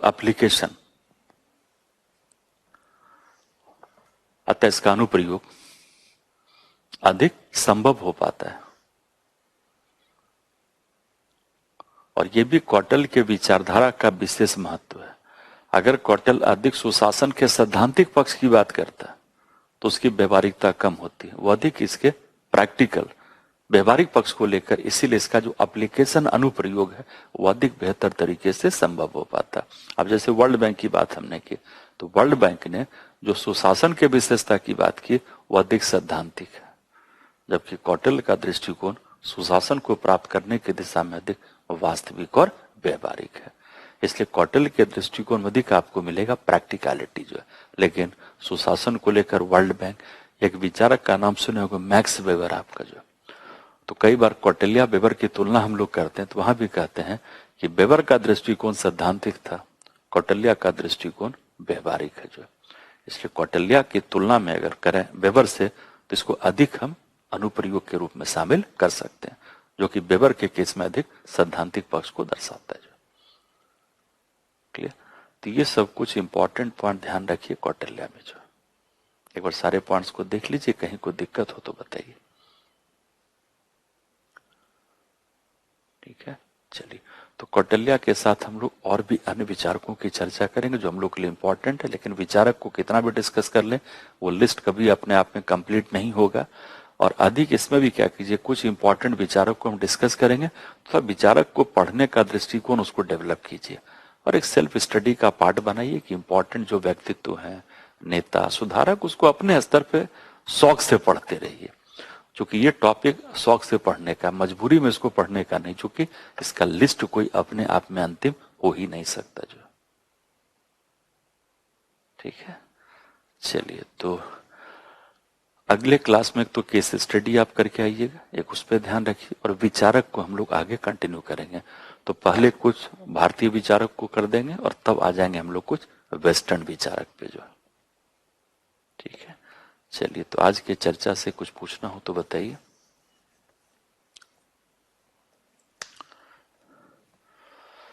चलिए, तो अगले क्लास में कंटिन्यू करेंगे इसको जो।